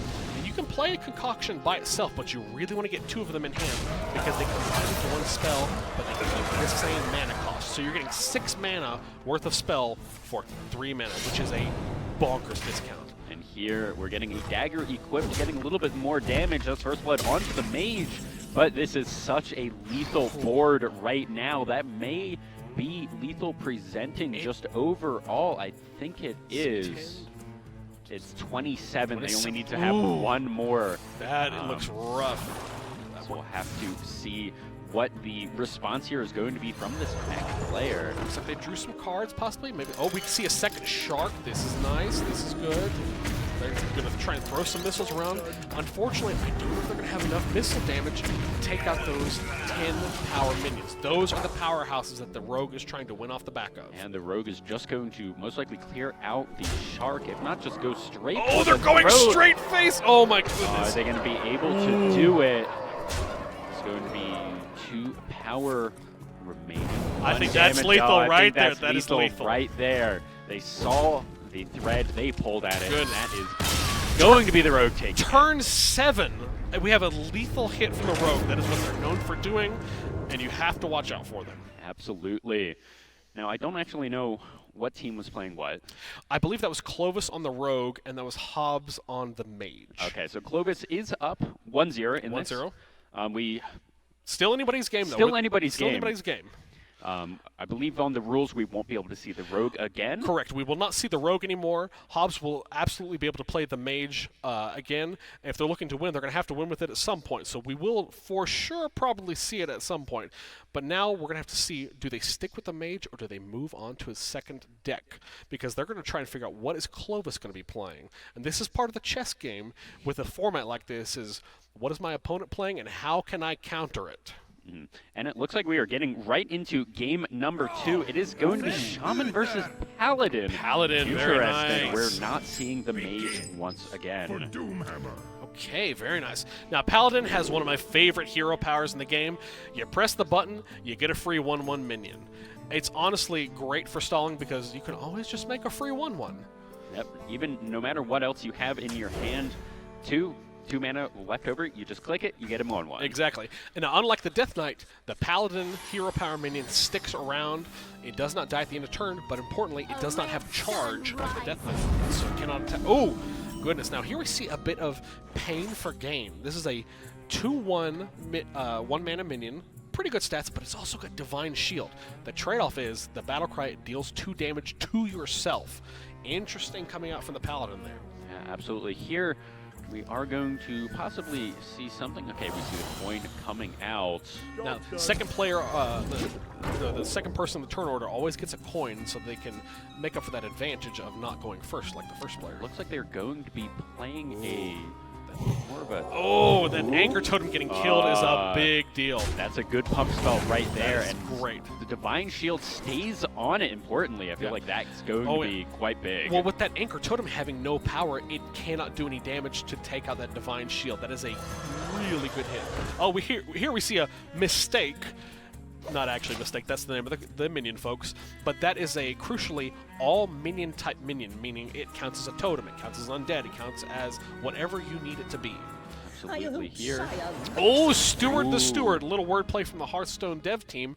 This thing, it buffs the Silverhand recruits for the rest of the game in a very unique way, which is the hero power minions.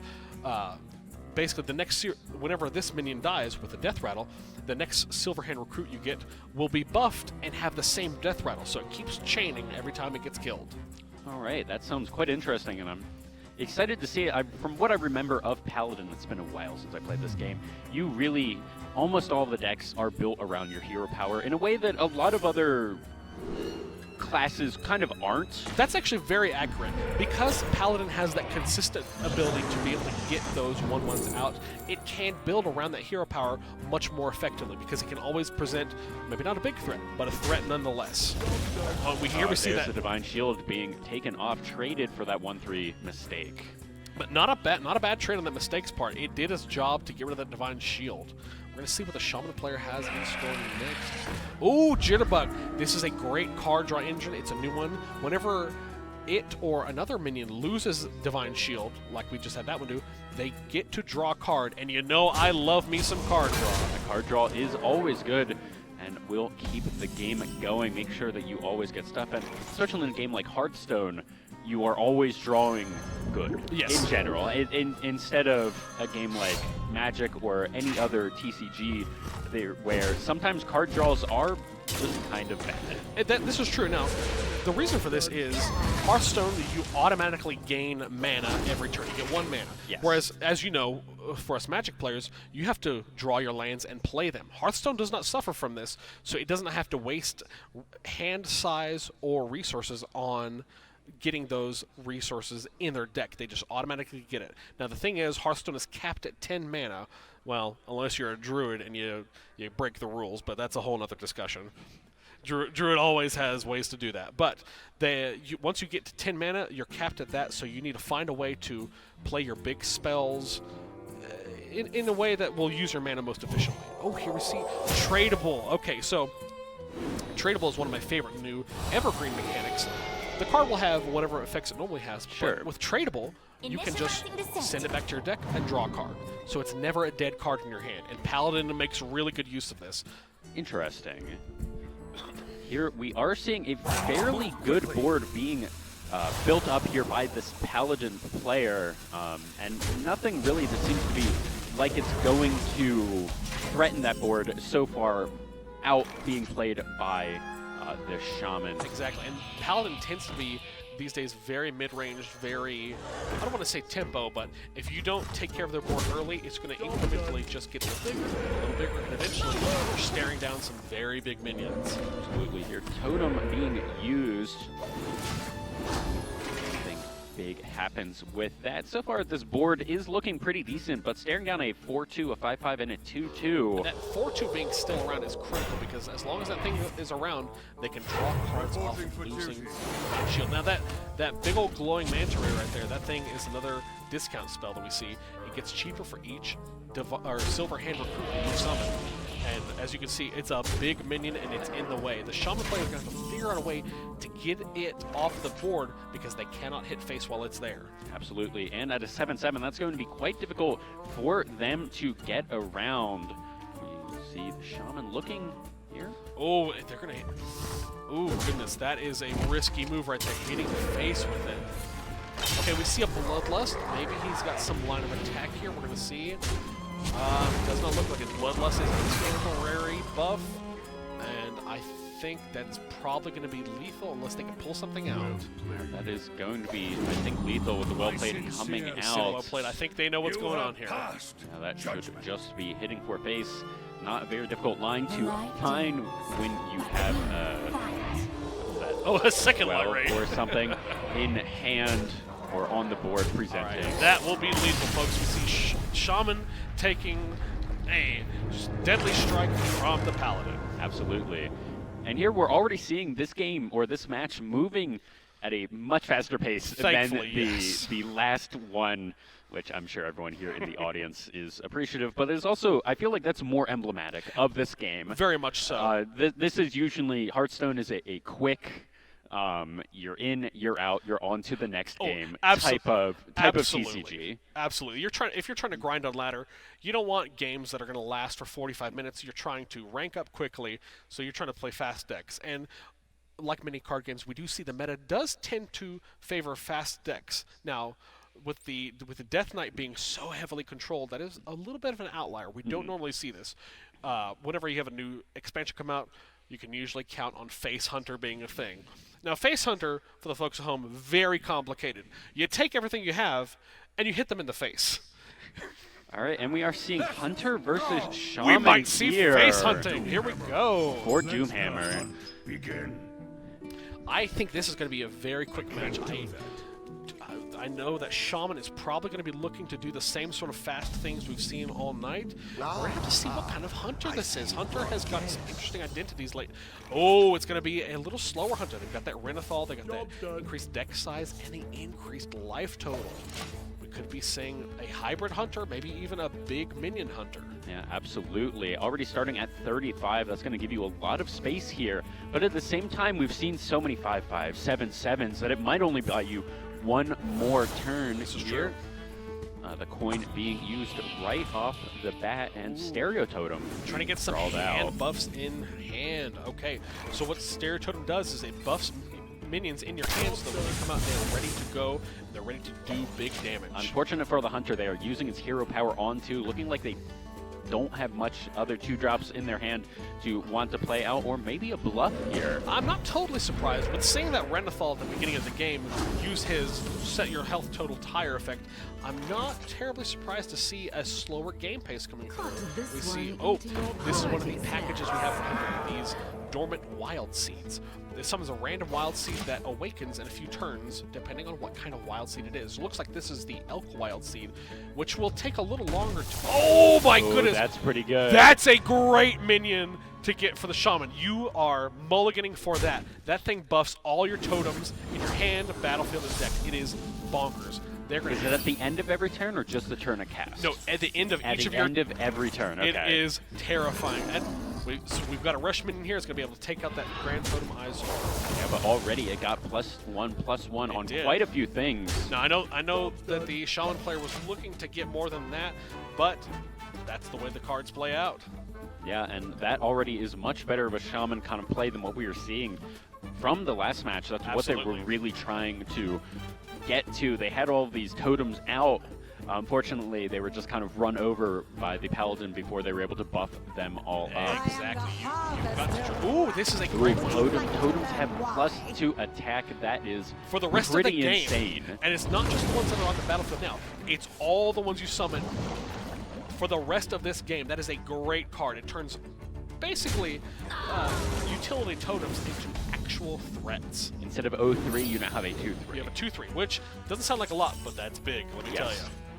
That is quite the defense that you need to be able to get through. Here we see School Teacher. Like I said, it's a neutral card, and it's one of those top minions that gets played in every deck because it gives you bodies on board, and it lets you discover spell effects that you may not have put in your deck that you're going to need for later. There's a reason it's one of the highest win rate cards because it can just do so much. And eventually, I have to imagine it just goes to a 50-50 because everyone's playing it. Honestly, it really does. It really does. I mean, I know any deck that I build, if I can fit School Teacher in, it's going in there. And we see the minion that hit. Oh, bunch of bananas. Haggling. Yeah, that's the little student that has it at school. Looks like it used a bunch of bananas, which is a new hunter spell that allows you to use one singular spell to get multiple effects off of. Interesting, and let's just go to trade with the 5-2 there.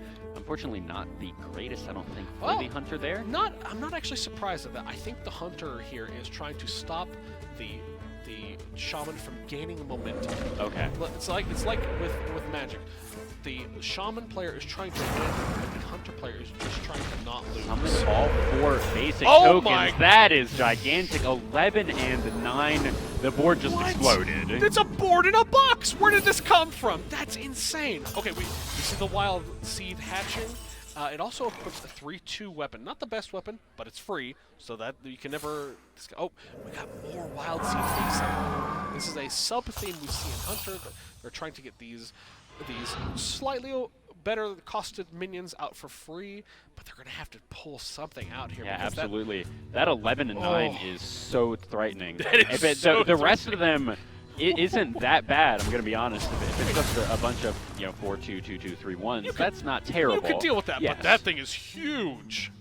Absolutely. We'll have to see if the Hunter runs any kill spells so he's able to deal with that. From what I've seen so far, it looks like they're a little more minion-based, so I'm worried they may not have the correct tools to be able to do that. But, again, Hunter is so versatile right now.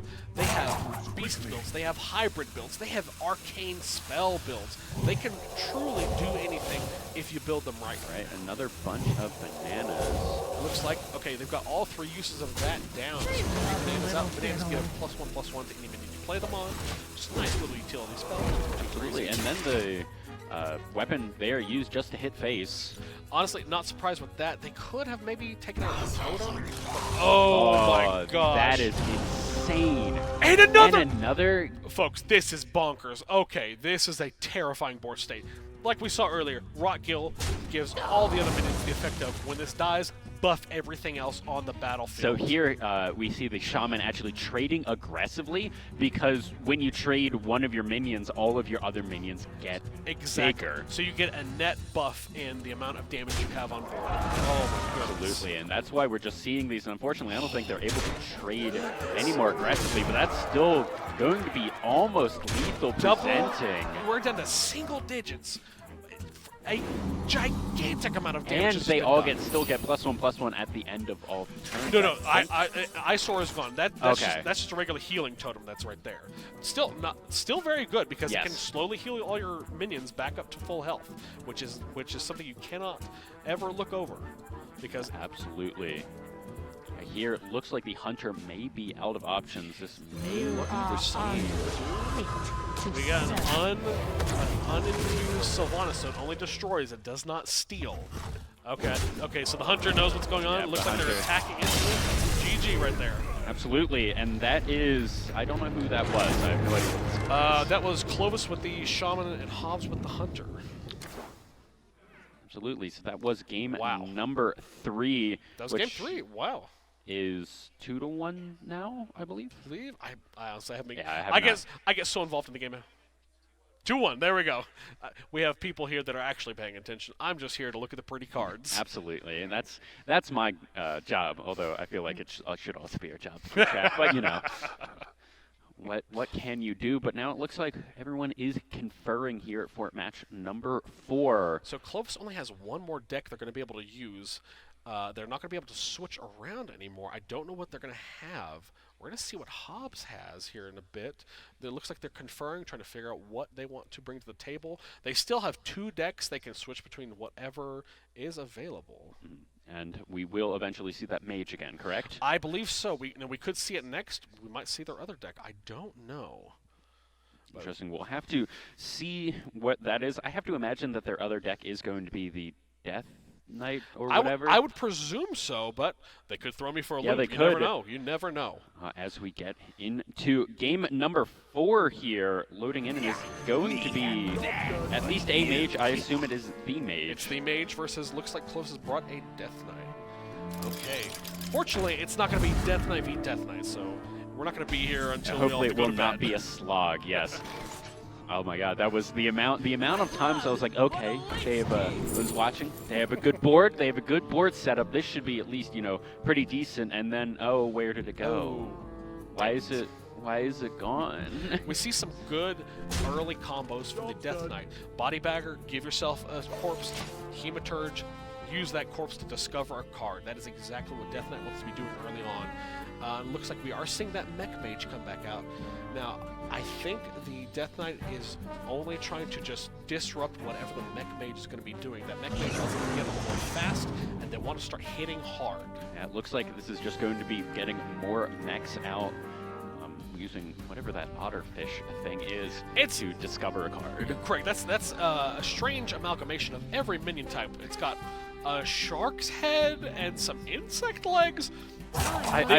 Looking at these, I completely forgot how wild the art in this. It's only gotten more wild, absolutely. In this game is, and I thought Magic the Gathering got a little weird, but this is really weird. Yes. Well, the fun thing with Hearthstone is they can really lean into the comedy bits of their art. Now, the important thing about that amalgam is you can pick a minion you already have on the battlefield and discover a minion of that minion's type.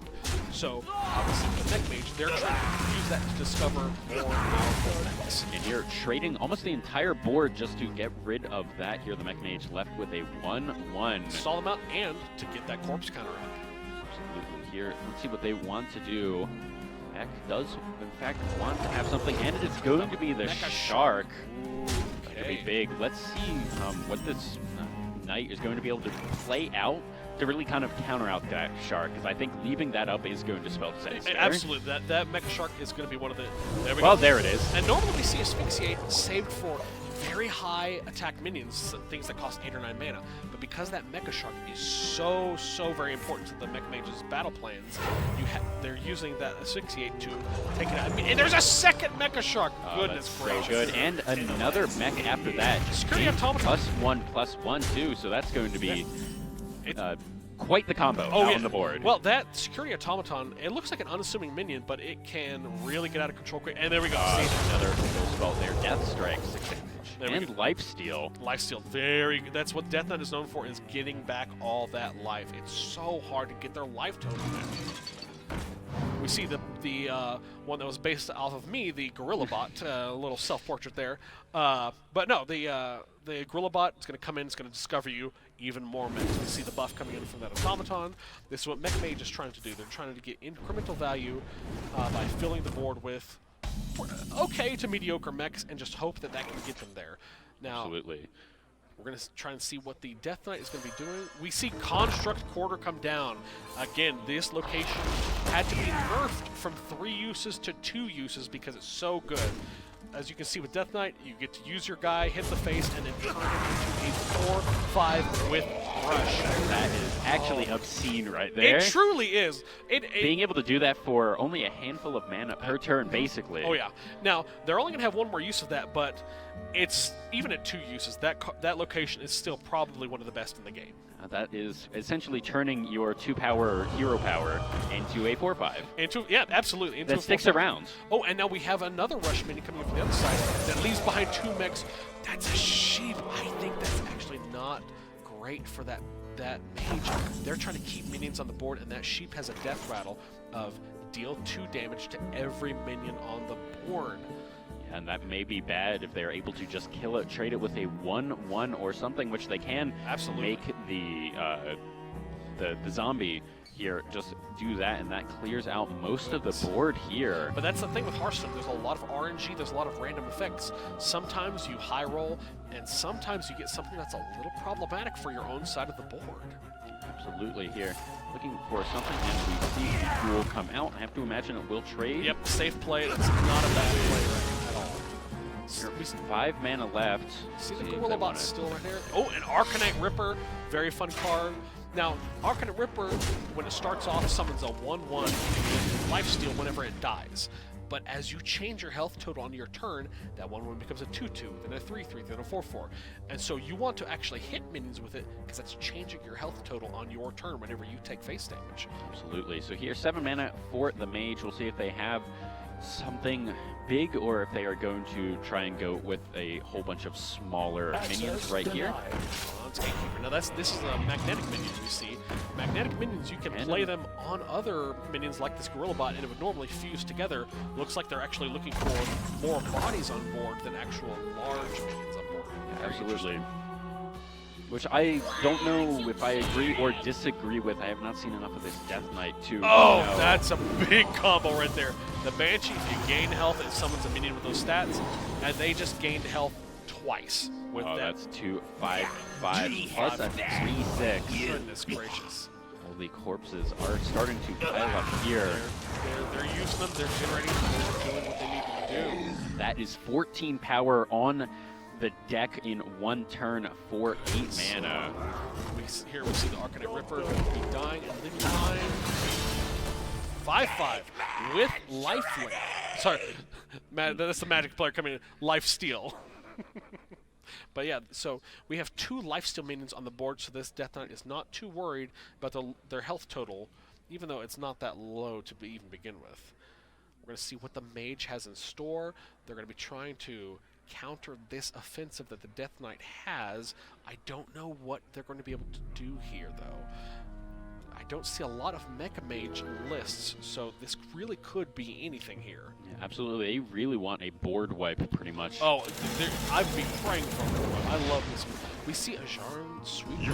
This is one of that Dying Ooh, Divine Shield. silly That axe. will at least do a little bit of board wiping right there. 6-6 with the Divine Shield and Lifesteal. and Lifesteal.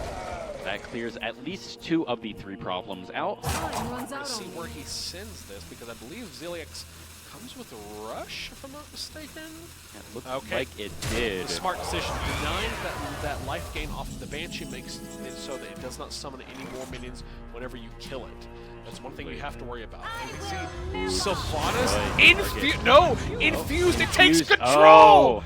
Oh even my goodness worse. gracious.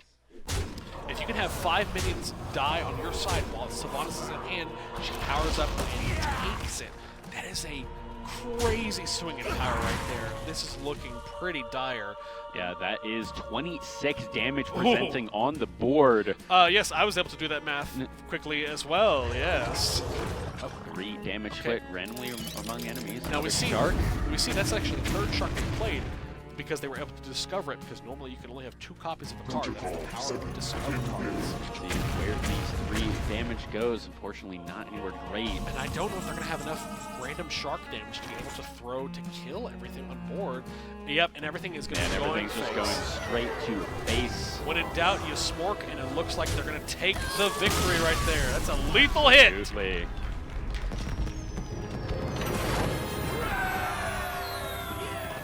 Well, very exciting stuff there. Fortunately, we weren't here forever like those Death Knight matches, but Yeah, some absolutely. crazy matches. It looks like the players are going to be shaking hands, saying good game. We're all about sportsmanship here with New Mexico Esports. And so, what did you think? What did you think of this first Hearthstone venture that we had? I think it was great. Yeah, I of course, Hearthstone very near and dear to me. I love it, and I would hope to see we have more school participation for it coming up next season. I'm hoping that this involvement and this spotlight on it can bring some more interest to the sport. Yeah, absolutely, especially at the beginning of the session, I guess. I was saying that there was 10 schools, only 10. Right, this is true. In the state that did Hearthstone at the beginning of the season. 8 made it to playoffs, and then 4 made it here. So I'm super excited to see where this goes to next year. Absolutely. And hopefully, I've heard the APS hopefully should be able to get in on it. Okay. There were some technical difficulties preventing them from getting in on Hearthstone. A good thing in that last run, we didn't see any disconnects. Very nice, very nice. Okay, it looks like we're maybe doing some things on stage. We should be going here to the awards ceremony. But before we do that, we're going to go to an ad break. So thank you so much for joining me on the casting Thank you so desk. much for having me. This has been a delight, and I hope to come back next year. Yeah, it was great having someone who knows what they're talking about. Of course, me and Dylan know a little bit, but it's great. Happy to lend my knowledge. Thank you, folks. Being there. It's great being here. So don't go anywhere. We will be right back with the awards ceremony for Hearthstone. Riverside Technologies, your local trusted IT expert. RTI's Managed Print Solutions. Manage your business, not your printers. RTI offers a variety of services that can be customized to meet your specific needs. Our 4-step approach will ensure your print environment is secure, Learn how RTI could reduce your print costs by an average of 30%. Contact your local RTI representative today. What if you could look forward 1 year, 4 years, 40 years? What does the future look like? How will you ignite it? This is where the future gets fueled, where ideas come to life and identities flourish. This is where we define opportunity as individuals and as a pack. Being a Lobo is about so much more than the classes you take. It's about the mark you make on your world, because the journey starts here, but it never ends. What will you ignite? Since 1936, when a group of Albuquerque public school teachers led by Maureen Grammer decided there was a way they could bank and take care of each other, Nusenda Credit Union has existed to make a positive difference for people, for our members, communities, and employees. As a locally owned and operated financial cooperative, we care about you and take the time to understand what's important to you. That's how we can offer a great experience and put money back in your pocket. Nusenda Credit Union, the power of we. Riverside Technologies, your local trusted IT expert. RTI's data center solutions evolve IT infrastructures and accelerate business transformation. We help maximize resources, reduce IT costs, and transform environments. Our experts can build infrastructures and ensure a fast, reliable network. Want to meet rapidly changing demands? Contact your local RTI representative today. Riverside Technologies, your local trusted IT expert. RTI offers a variety of customizable bags, cases, and shields. Make your transition to new equipment as seamless as possible with our integration solutions. Our deployment services will ensure a worry-free experience for your organization. Other RTI solutions include managed services, managed print, data center solutions, and more. Contact your local RTI representative today. What does it mean to care for a community? That question ignites something inside each of us. It motivates us to explore the intersection of science and healthcare. At the University of New Mexico, we're teaching the next generation of healthcare professionals. We are nurses and students, doctors and educators, pharmacists and researchers. We're focusing on people-centric care that goes beyond the walls of a classroom. Apply to UNM and ignite your call to care. Riverside Technologies, your local trusted IT expert. RTI's managed print solutions. Manage your business, not your printers. RTI offers a variety of services that can be customized to meet your specific needs. Our four-step approach will ensure your print environment is secure. Learn how RTI could reduce your print costs by an average of 30%. Contact your local RTI representative today. Since 1936, when a group of Albuquerque public school teachers led by Maureen Grammer decided there was a way they could bank and take care of each other, Nusenda Credit Union has existed to make a positive difference for people, for our members, communities, and employees. As a locally owned and operated financial cooperative, we care about you and take the time to understand what's important to you. That's how we can offer a great experience and put money back in your pocket. Nusenda Credit Union, the power of we.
Hello, everybody, and welcome back to the NMAA 2023 State Finals presented by RTI. And we're about to do the awards ceremony here for first and second place for Hearthstone for 2023. So first, we have second place with Hobbs High. So, Dylan Traver.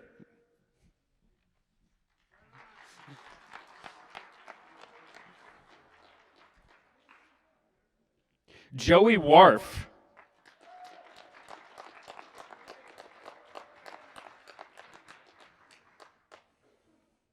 Caden Hartman.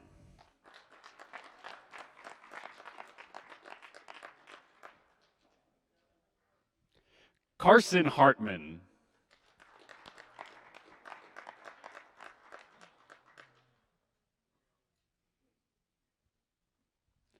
And Aiden Crombie.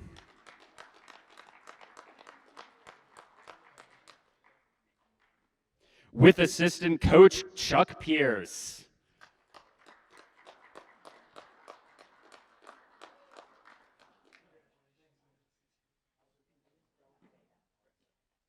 And head coach Anna Burns.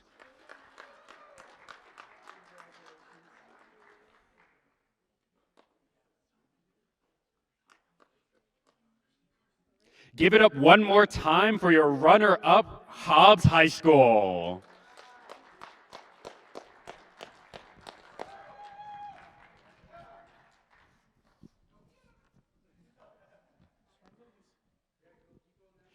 And now for your finalist here, Clovis High School, first place in Hearthstone, we have Dylan Samora.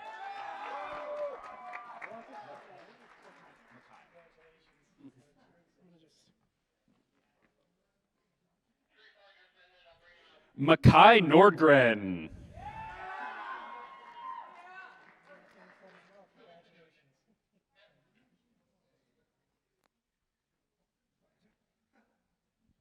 David Woods.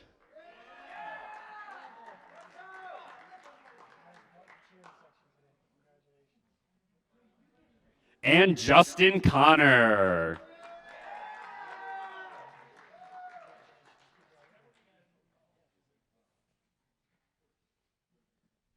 And assistant coach Andrew Tipton. Also our great caster for the evening.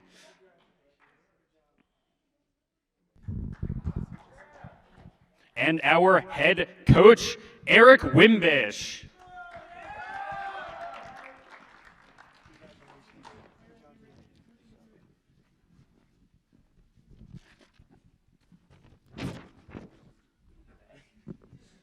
So as getting first place, first off, congratulations to you and to your team for all the hard work that you put in this season. So how do you feel that all of these matches went?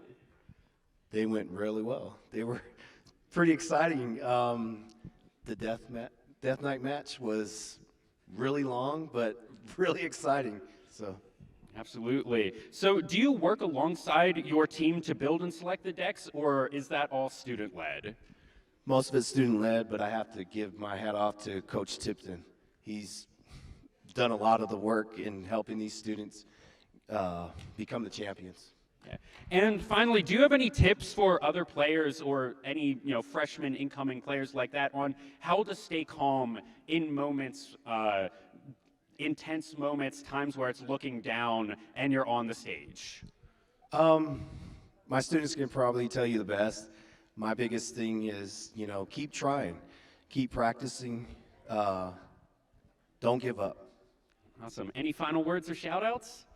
No. Awesome. Congratulations, and thank you for the interview.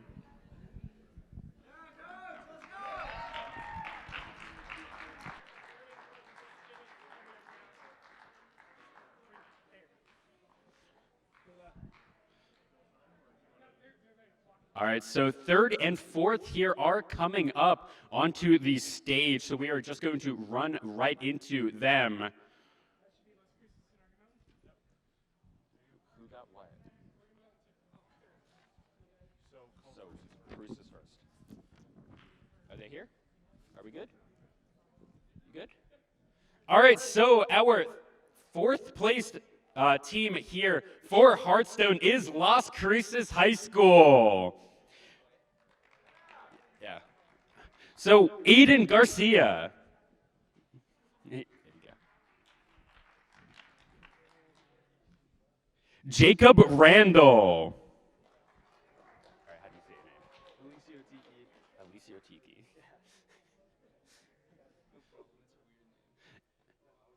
And Alicio Tiki. Is Brian with you or no? Do you have your assistant coach with you? And assistant coach Brian Cord. We see you on photo duty. Come up here and get your medal.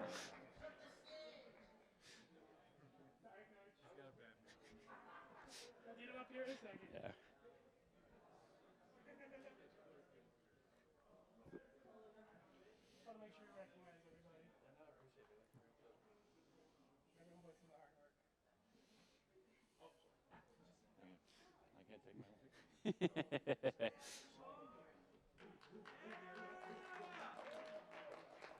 And head coach Jorge Robles.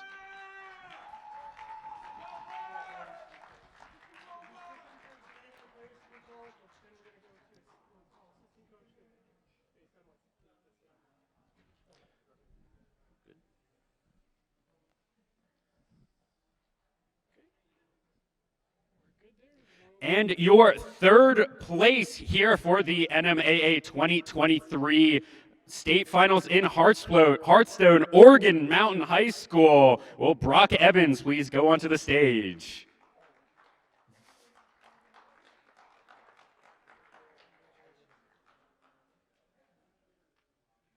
Archer Scott. Gabriel Jaquez? Jaquez, okay. And Gabriel Jaquez. Right, J's are H's. Yes.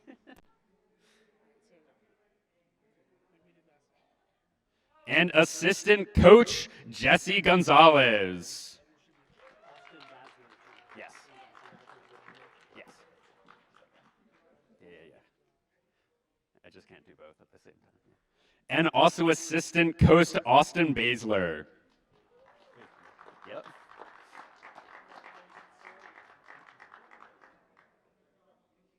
Sofra? Sofera. Okay. And head coach Michael Sofera.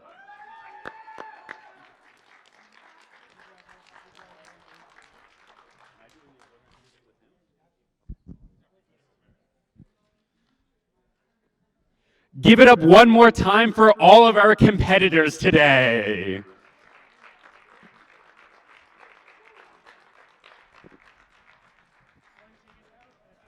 When are we starting tomorrow? 8? Starting tomorrow at 8? 8 a.m. Awesome. Thank you, everybody, for watching day number 1 of the NMAA 2023 Esports States Finals presented by RTI. I want to give one final shout out to all of our sponsors before we sign off for the night. They are RTI, Xfinity, Asus Esports, Cooperative Education Services, Nusenda Credit Union. Thank you, everybody, for watching. Thank you for everyone who has donated their time and their effort to making this the great event that it is. And we will see you tomorrow at 8 a.m. for Rocket League. Riverside Technologies, your local trusted IT expert. RTI's Managed Print Solutions. Manage your business, not your printers. RTI offers a variety of services that can be customized to meet your specific needs. Our 4-step approach will ensure your print environment is secure. Learn how RTI could reduce your print costs by an average of 30%. Contact your local RTI representative today. What if you could look forward 1 year, 4 years, 40 years? What does the future look like? How will you ignite it? This is where the future gets fueled, where ideas come to life and identities flourish. This is where we define opportunity as individuals and as a pack. Being a Lobo is about so much more than the classes you take. It's about the mark you make on your world, because the journey starts here, but it never ends. What will you ignite? Since 1936, when a group of Albuquerque public school teachers led by Maureen Grammer decided there was a way they could bank and take care of each other, Nusenda Credit Union has existed to make a positive difference for people, for our members, communities, and employees. As a locally owned and operated financial cooperative, we care about you and take the time to understand what's important to you. That's how we can offer a great experience and put money back in your pocket. Nusenda Credit Union, the power of we. Riverside Technologies, your local trusted IT expert. RTI's data center solutions evolve IT infrastructures and accelerate business transformation. We help maximize resources, reduce IT costs, and transform environments. Our experts can build infrastructures and ensure a fast, reliable network. Want to meet rapidly changing demands? Contact your local RTI representative today.